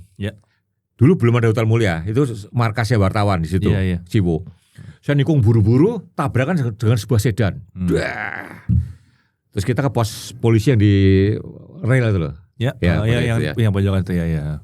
Si wanita ini anak menteri. Ngeyel. Saya begitu tahu dia anak menteri, saya malah makin ngeyel. Saya nggak mau salah. Ngeyel terus. Kuat-kuatan itu kan. Kamu kerja di Kompas kata dia. Iya. Ya udah, sana pulang. Aku pulang. Masuk Kompas, Budiarto Sambasi. Lu tabrakan sama si ini ya? Kok tahu? Kakaknya kan teman gue dosen UI gitu. Mati gue. Tapi lu nggak ngaku salah ya? Enggak lah. Lu gak salah gitu kan. Nah, ternyata ibu menterinya telepon Pak Yakob. Telepon Pak Yakob. Besoknya pagi-pagi, aku nginep kantor. Waktu itu aku rumahku Depok panjang, aku masih bergaya banget, nggak jarang pulang. Seminggu pulang 3 hari ya. Bung, Mas Arba'in dipanggil Pak Yakob. Anak baru ada apa nih? Gitu. Pak Yakob keluar dari rapat di meja tengah duduk, megang buku itu. Bung, betul tabrakan sama anaknya ini itu ya. Ya Pak, kok Bung nggak mau ganti? Saya nggak salah Pak, padahal gue nggak punya duit. Bung yakin nggak salah? Enggak Pak. Oh ya udah, saya yang ganti. Pak Yakob berdiri yang ganti. Waktu itu 7 juta tahun 91. 1,7 sorry, 1,7. Oh 1,7. 1,7 tahun 91. Yang bilang kertasnya Pak Yakob. Mas Arba'in ini Pak Yakob ganti 1,7 dia. 1,7 tahun 91. Ya. Itu gaji loh. Iya.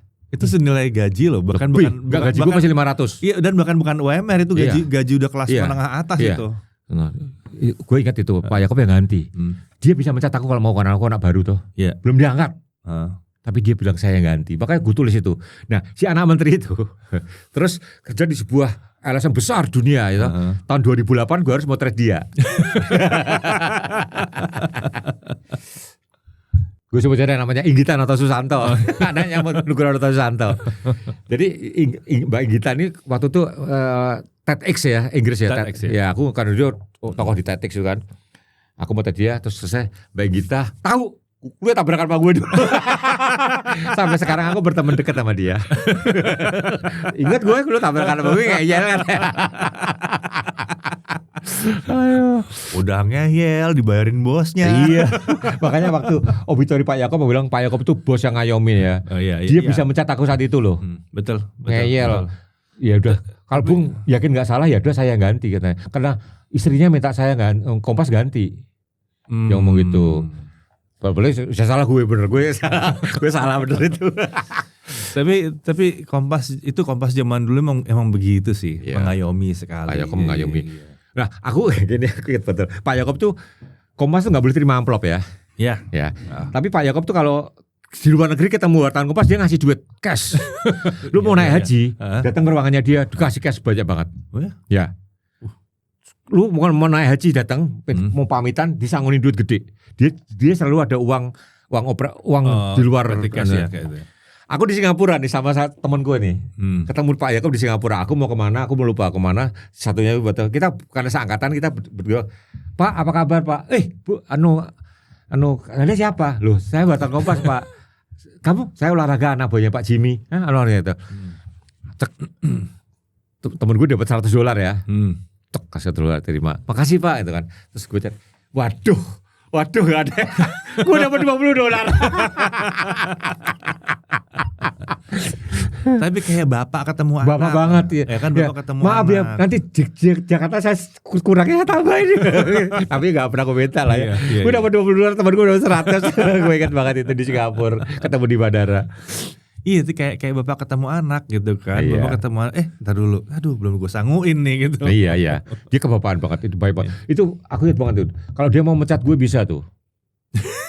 Apa urusannya Kompasnya ganti? Wong tabrakan gue ya itu. Iya. Jadi Ibu Menterinya nelpon Pak Yakob Batan Kompas tabrakan nggak mau ganti itu kan. Pak Yakob tanya, "Bung kenapa nggak mau ganti?" "Saya merasa nggak salah, Pak." "Bung yakin nggak salah?" "Saya merasa nggak salah." "Kalau Bung yang nggak saya yaudah saya yang ganti." Gila tuh, itu bos top itu gue bilang. Itu luar biasa. Ya, kita sampai sekarang kalau guyonan itu di buku obituarinya tentang Pak Yakob, kenang Pak Yakob itu bagian itu gue kirim ke kita ngakak-ngakak. Iya lu emang gue ingat banget lu gondrong jerawatan tengil. Begitu tahu gue Kompas udahlah kata dia. Aduh, luar biasa ya Kompas juga. Ya tapi Kompas emang begitu sih, iya. Cuma sempat nyicipin sekitar 10 tahun pun ya udah begitu memang. Dulu sejahtera banget lah. Dulu sejahtera banget ya. Makanya aku tuh beruntung loh. Aku tuh sekolah teknik gak niat kok masanya Kompas. Terus aku pensiun pun sangat sejahtera loh, serius. Aku pun bukan nyombong ya. Aku di pensiun dari Kompas tuh sangat layak dapatnya. Sangat layak. Aku di pensiun dini kan karena kondisi keuangan udah nggak mungkin kan ya. Iya. Mulai aku tuh pensiun 2 bulan sebelum pandemi. Tepat sekali. Jadi ngerasain masa jayanya. Sangat. Yang berangkat ke luar negeri dibayarin kantor. Minta kapanpun. Kantor yang nerbangin bahkan bukan nunggu undangan. Iya. Sampai harus pensiun dini. Iya. Karena sudah mulai turun.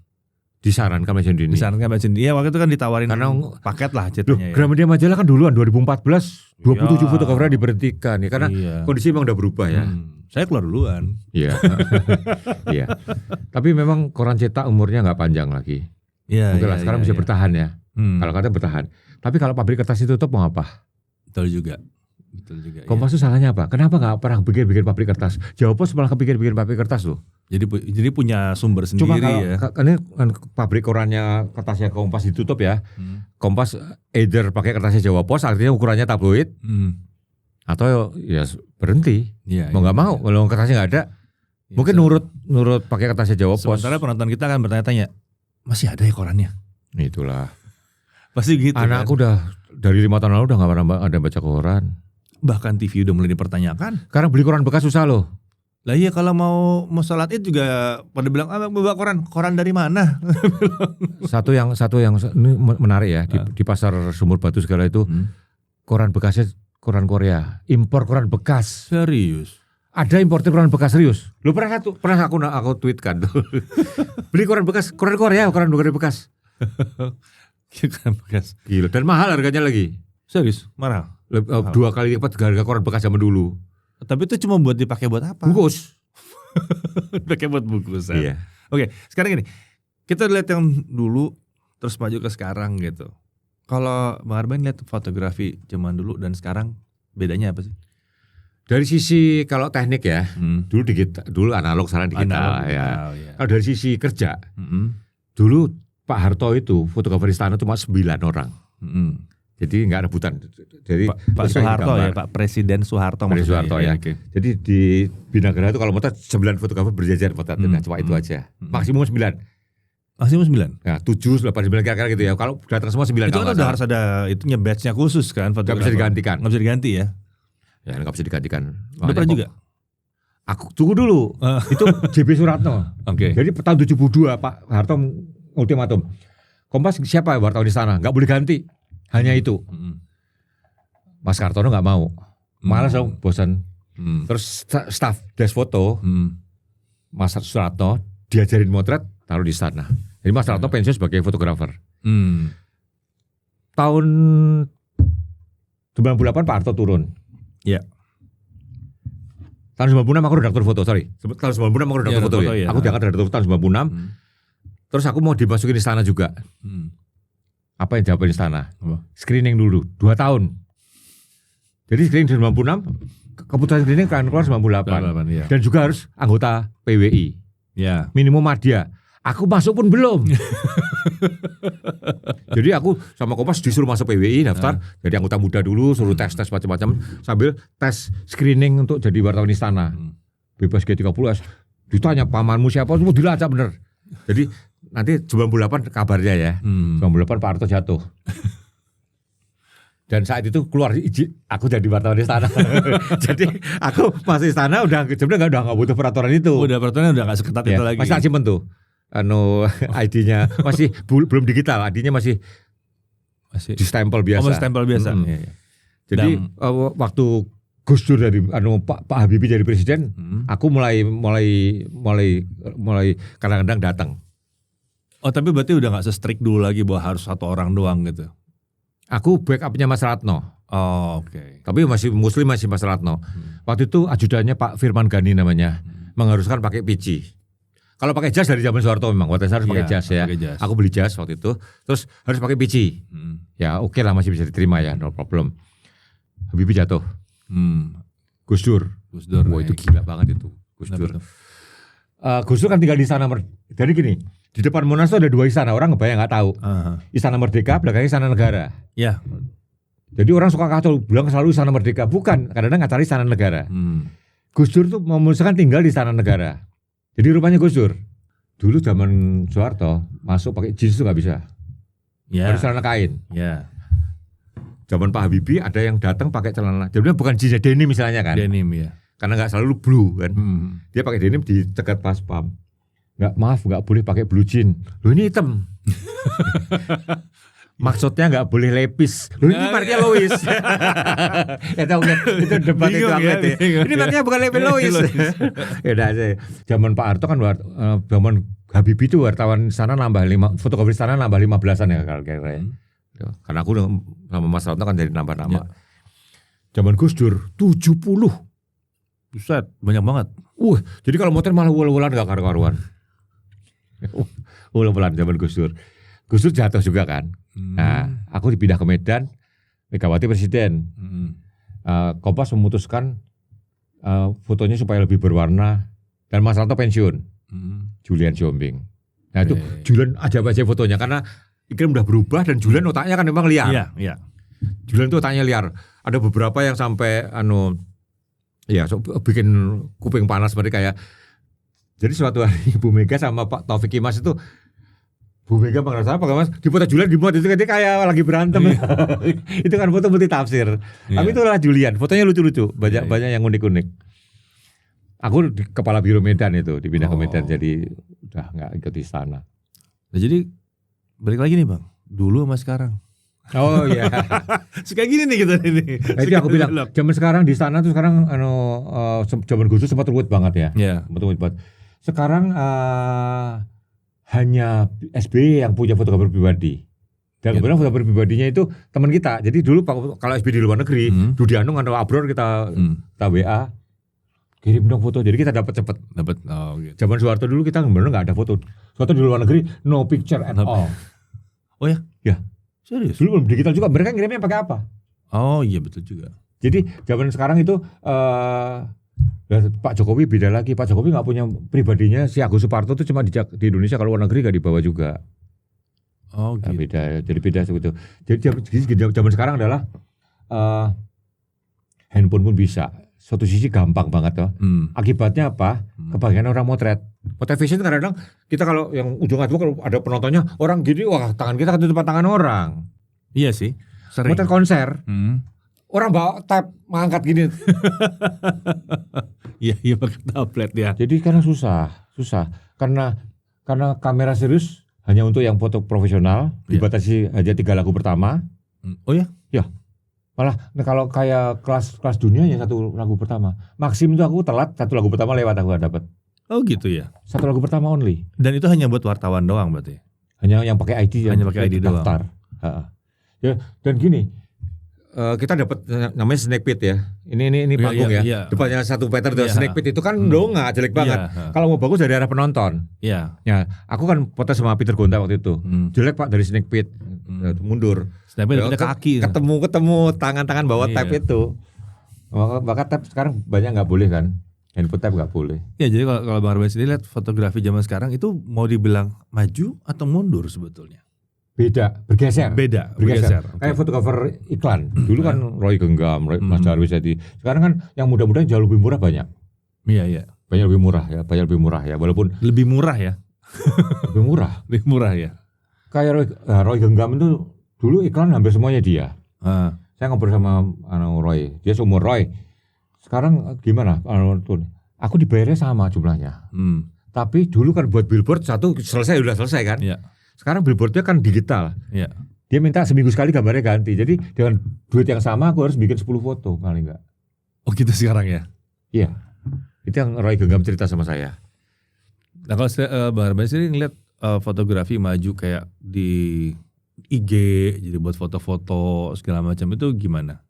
Kayaknya kalau dulu agak gimana ya? Kalau foto cuma jadi resolusi cuma segini foto doang. Foto di medsos itu, gitu. Foto di medsos itu terbagi banyak hal ya. Ada yang orang suka pamer. Makanya kalau aku ikut tur fotografi, ada 3 macam turis. Turis yang sedang menikmati tempatnya, dia kadang malah nggak bawa kamera. Oke. Dia menikmati nggak perlu motret. Satu turis yang hobinya motret. Dia motret.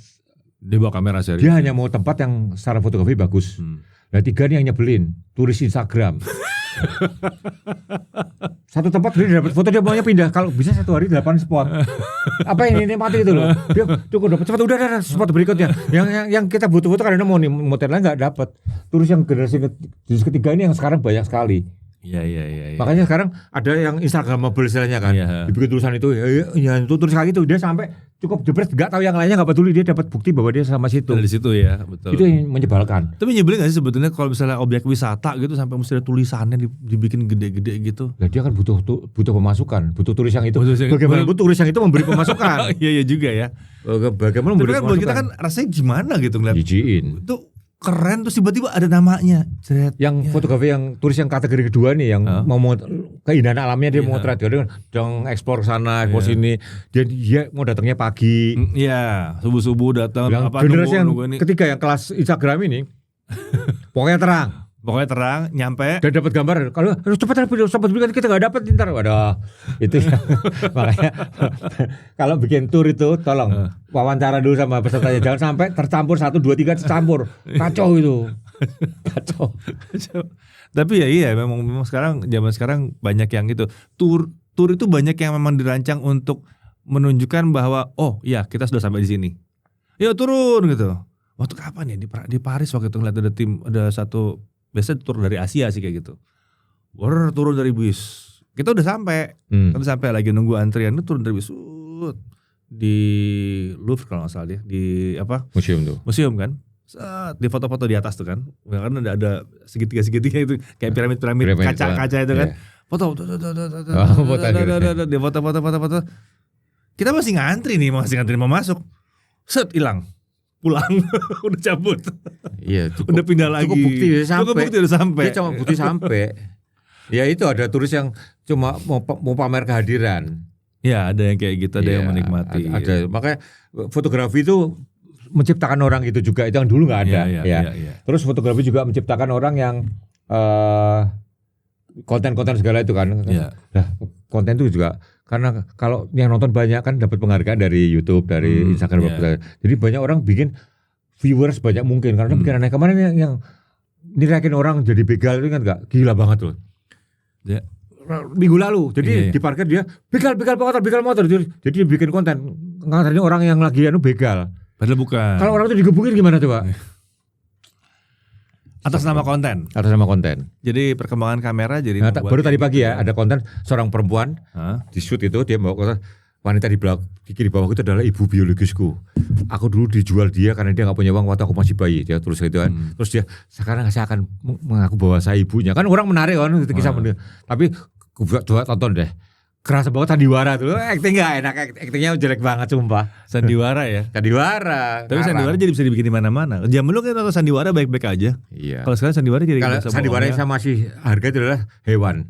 Jadi dia nemu anak harimau terus bisa. Oh itu ada satu akun cuma bicara soal anak itu doang. Ada ya, itu ada. Terus ada akun yang hobinya kucing dikual-kual. Kok dicium-cium itu gila videonya juta loh. Gila. Jadi dunia itu memang aneh. Ada orang bikin konten begitu serius. Kusuma Yurnadi apa? Kita di Gramedia Majalah. Yuliandi Kusuma. Oh Yuliandi Kusuma ya. Yul itu bikin konten bagus-bagus loh. Kenapa view-nya sedikit? Ya itulah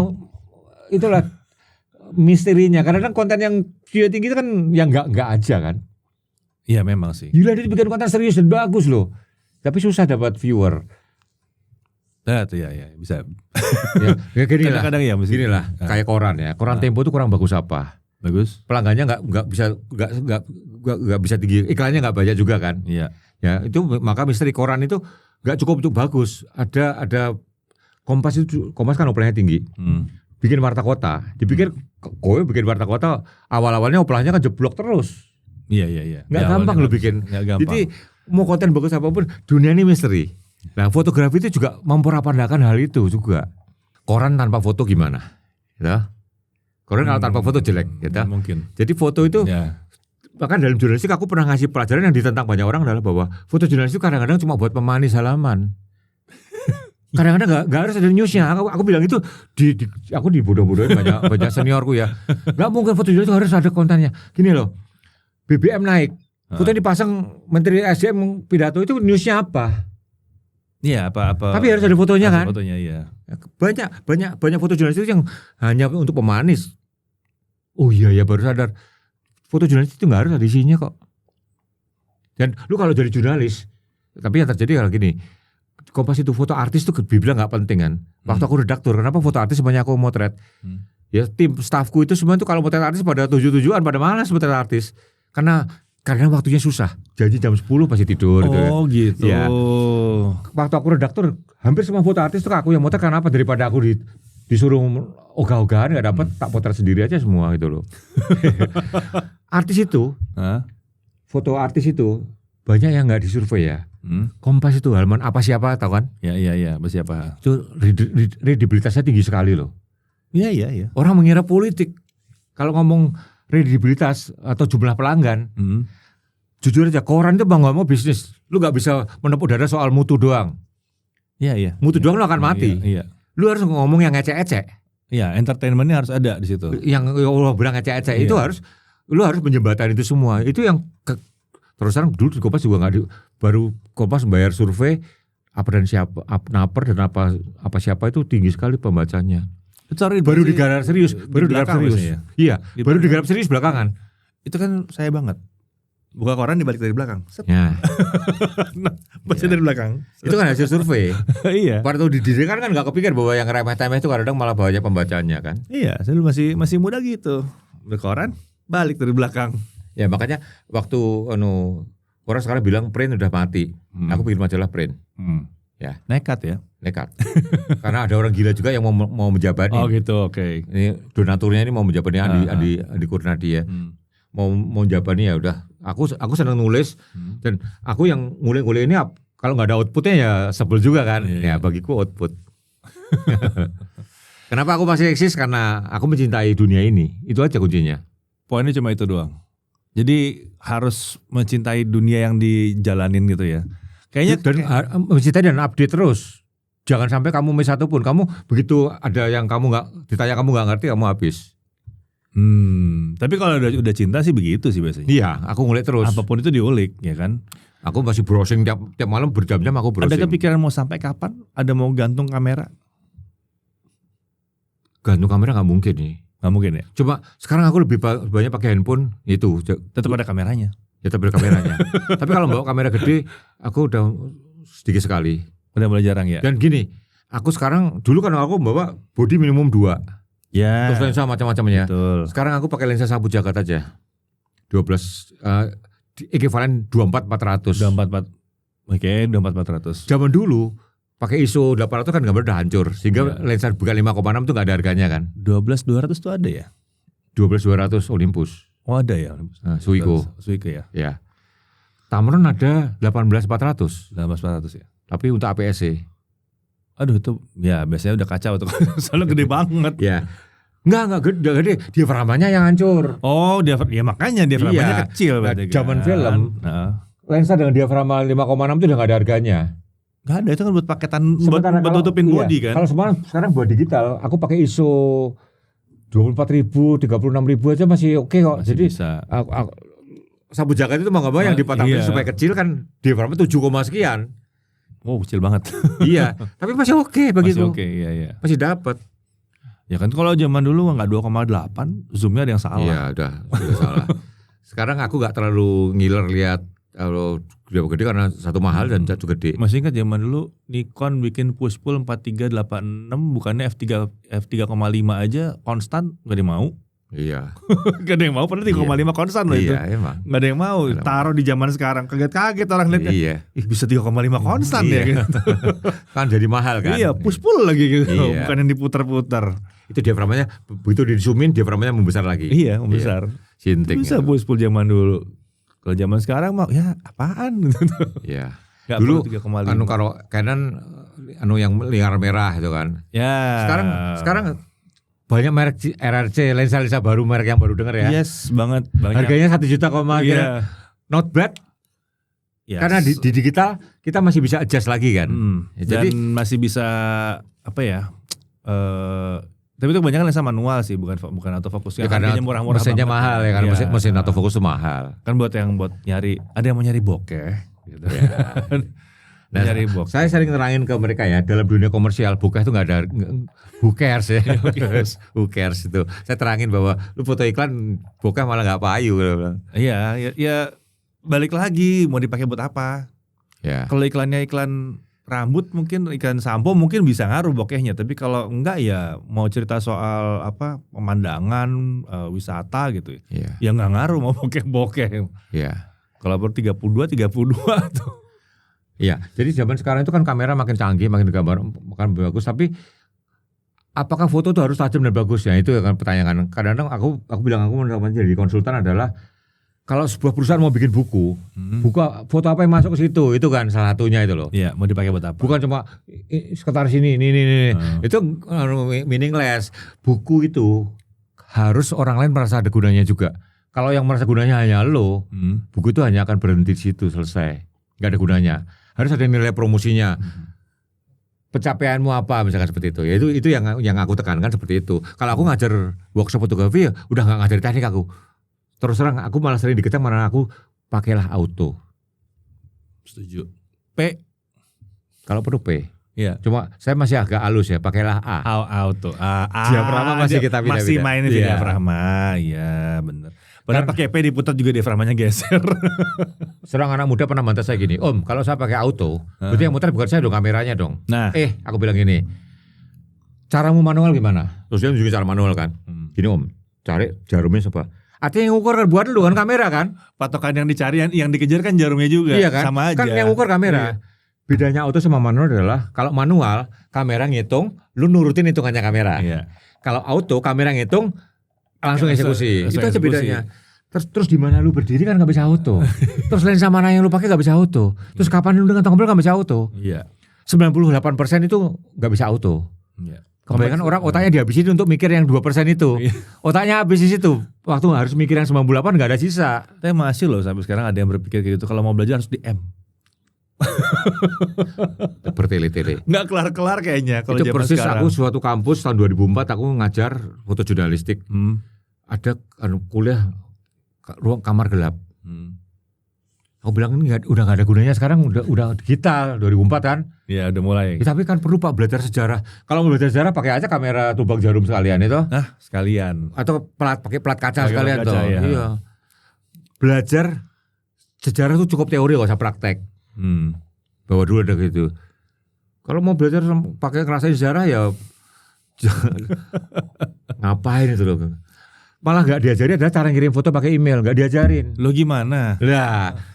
Ini mending ada lagi nggak diajarin biasanya? Apa? Menentukan berapa DPI untuk size foto. Ya kan resolusi itu bisa berapa kali berapa itu nggak diajarin tuh. Resizing segala. Iya. Kameraku 70 dpi mas. Lah size berapa kan? Iya nggak ngaruh. 7 dpi tapi size 4000 pixel ya gede itu. Ini kecil itu. DPI bisa lu ganti-ganti kok. Itu kan switching aja. Pikselnya jumlah pikselnya sama. Iya. DPI itu DPI bukan size aku bilang. DPI itu kerapatan. Kerapatan doang. Iya, bukan size. Size itu pixel kali pixel aku bilang. Ya, itu nggak diajarin. Nggak diajarin. Ya aku mending tak ajarin itu daripada diajarin kamar gelap. Nah itulah sebabnya kan nggak diajarin soal DPI itu segala macam. Nggak diajarin. Begitu Apple bikin Retina display, orang pada wah luar biasa. Sementara kita bilang pasti 300. Iya. Gitu pasti 300. Udah cuma gitu doang nih pasti nih. Iya. Lo bilang Retina display ada urusan sama mata nih udah 300 nih pasti. Bener cuma 300 dpi aja udah beres. 300 ppi. Nah udah beres kan. Apalagi yang mau dijelaskan. Percetakan gitu. di Indonesia maksimum 300 dpi. Iya. Bukuku pernah terbitkan di Inggris ya. Itu percetakannya khusus 600 dpi. Buset, yang 600. Tahu Pak Budi Darmawan kan dia orang percetakan kan gitu. Gila ini nggak mungkin dicetak di Indonesia nih Mas. Cetak di mana? Di Kanada. Oh iya pantesan. Ini lebih dari 300 dpi dia bilang. Buset 600 dpi. Fotonya nggak bisa sembarangan itu. Fotoku cuma 6 megapiksel semua padahal. Ya jadi kecil-kecil. Tapi 6 sih masih bisa. Di 306 itu masih bisa. Di pikselnya dikaliin. Kayak 2,75 jadi 6 gitu loh. Digandakan terus dicetak di 300. Soalnya 6 megapiksel kalau mau dihitung 300 dpi beneran sih. Cuma 10R. Cuma 10 halaman lah. Satu halaman ya. Iya, satu halaman majalah. Kalau 600 dpi jadi kecil. Iya. Separoh dong paling gak tuh. Digandakan DPI-nya. Digandakan dulu ya. Ya udah ada caranya interpolasi. Udah bisa. Pakai AI sekarang lebih canggih lagi. Pakai AI lebih canggih. Dia bisa namain data kok. Iya. Jadi Bu Megawati fotonya lebih gitu dari postcard ya segini nih. Berapa nih? 5x7 kali ya. Tak potret. Terus tak perbagi pakai AI. Terus tak cetak 40 hari 60. Jadi tolong digandakan. Dia membaca digandakan truk halus kok. Jadi mainan AI juga.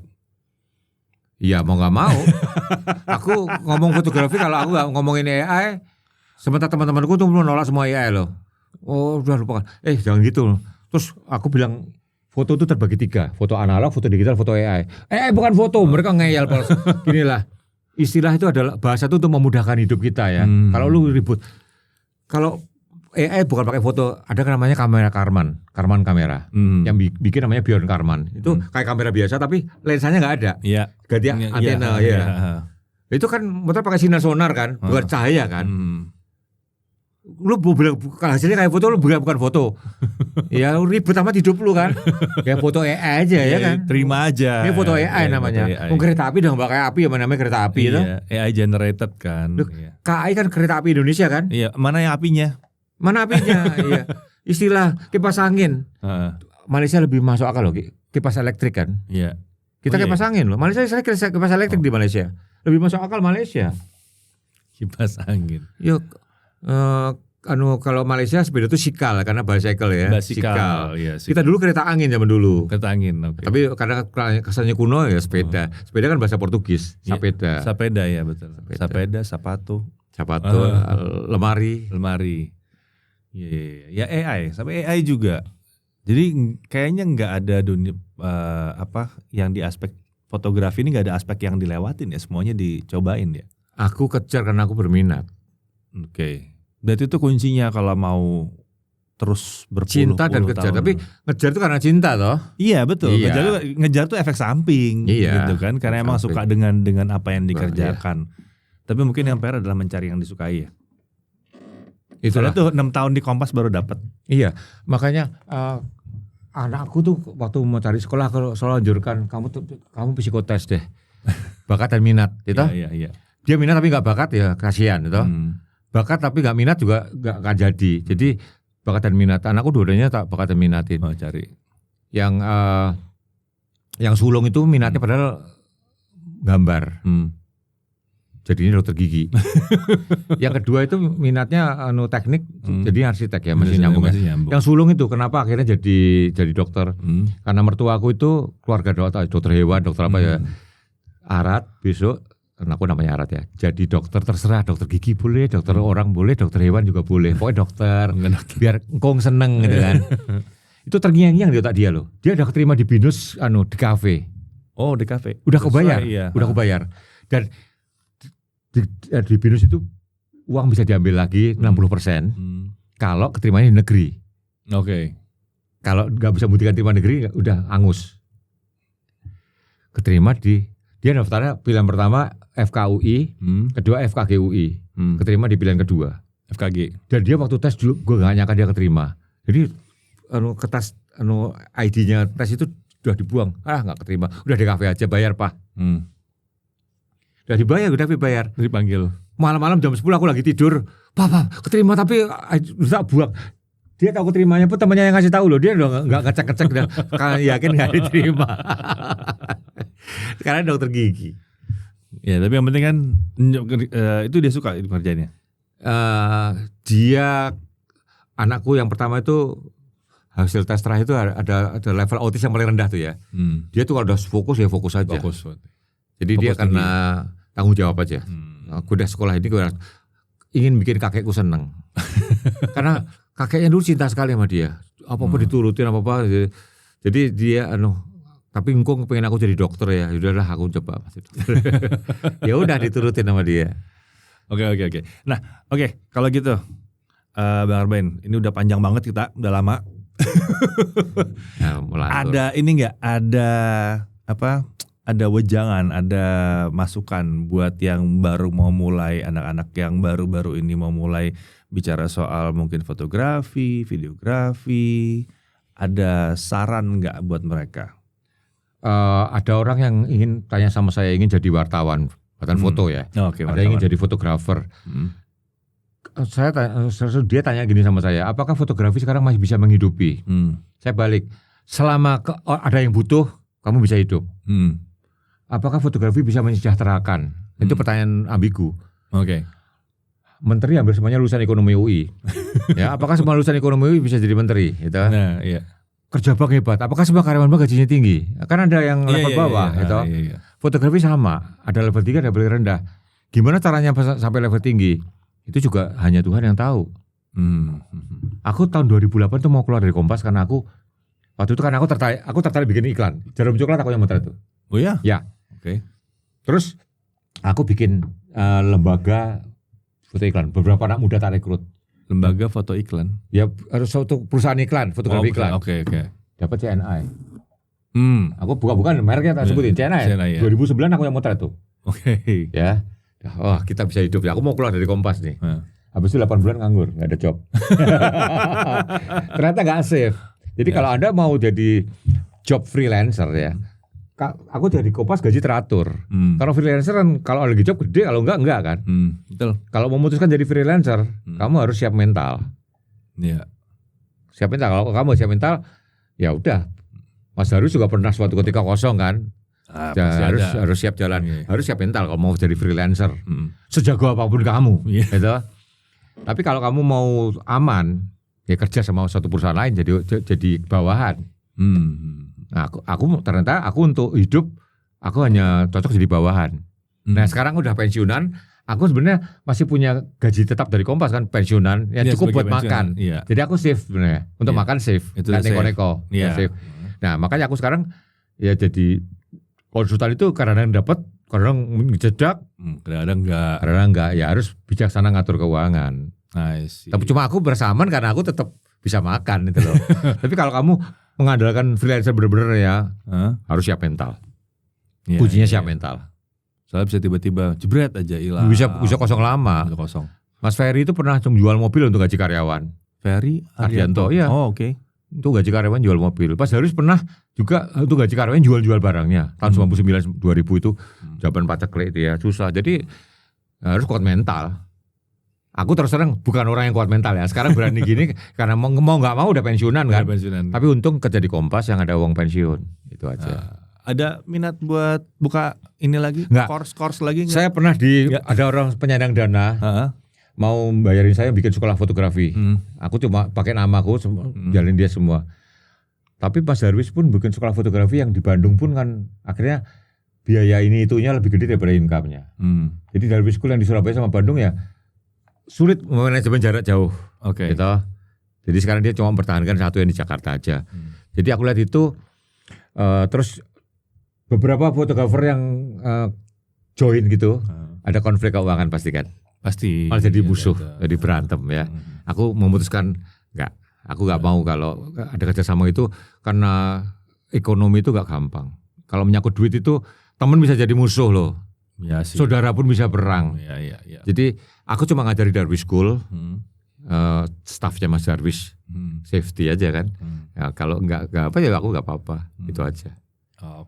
Jadi kalau yang mau terjun foto ada 2 channel ya. Jadi bawahan, jadi karyawan, tapi aman gaji teratur, atau kamu bisa gede kejedak kalau kamu, tapi ya harus siap mental. Ya mungkin ikutin aja ya, jadi karyawan dulu sambil belajar. Itu kebanyakan fotografer kan dari gitu. Iya, kalau nggak kan opportunity-nya nggak dapat. Betul. Ya kan? Nggak mungkin kita gini untuk masuk sesuatu itu kita nggak mungkin langsung di tengah. Ya kan banyak yang kalau Anda nggak pernah mau mulai jadi bawahan, Anda nggak pernah jadi atasan, itu aja kuncinya. Iya betul juga. Nggak bisa jadi atasan, nggak ngerti bawahannya gimana mau jadi atasan gitu kan? Iya. Dan dulu ya mau aja kan kerjaannya apa ya udah dijalanin, namanya buat atas nama pengalaman kan waktu itu. Ya. Terus dijalanin. Kalau sekarang kan anak-anak tanya. Satu lagi gini, fotografer itu terbagi 2. Kelas profesional sama kelas seniman.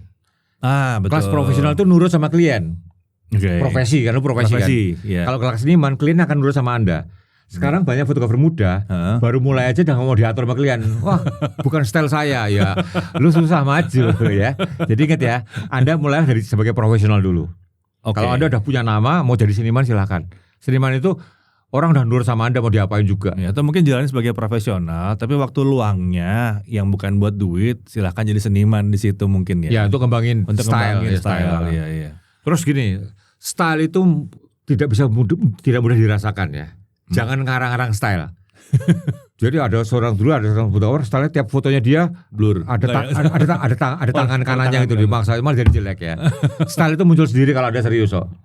Dan style itu umumnya yang lihat orang lain. Di Kompas itu ada tukang cuci film namanya Sairan, almarhum. Dia tuh kadang film cuma lihat gini, ini Julian. Ini Arbain. Gaya gue gimana saya? Gue nggak ngerti, nggak bisa ngomong, tapi gue tahu aja. Nah itu style. Style itu muncul dari yang rasakan orang lain. Oh iya, dia bisa kayak gitu ya. Cuma ngeliat klise sekecil gitu dan negatif. Ini fotonya gitu. Hasan, ini Julian ini. Dan bener, gak pernah salah. Jadi kesimpulanku adalah style itu yang ngeliat orang lain. Aku sendiri gak tahu styleku gimana kok. Tapi sampai sekarang tahu nih style Arbain. Ada gitu ya. Ya, jadi style itu jangan dikarang-karang lah. Aku harus punya style khusus apa. Stylemu, fotomu bermutu aja lah gitu lah. Yang penting berkualitas saja. Iya. Klien puas kalau profesional ya. Kalau profesional ya. Iya. Kalau profesional kan klien puas ya. Oke, kalau gitu terima kasih banget. Ini udah sharing panjang lebar dalam. Walaupun kita lari kemana-mana gak apa-apa ya. Seru. Semoga nanti lain kali kalau kita mau ada pembahasan spesial lagi mungkin kita undang lagi, mau ya? No problem. Kalau belum mungkin saya pernah podcast ada beberapa yang selalu bertentangan ya. Jadi ada debat ya kayak di politik gitu. Itu seru juga loh. Seru juga. Makanya kalau ini kan kita buka dulu lah pembicaraan dulu. Habis itu nanti kita maju lagi, kita lihat seperti apa lagi. Oke, makasih banget loh. Sama-sama. Ya. Oke. Sampai sini dulu ya kalau gitu ya. Oke, see you. Bye bye.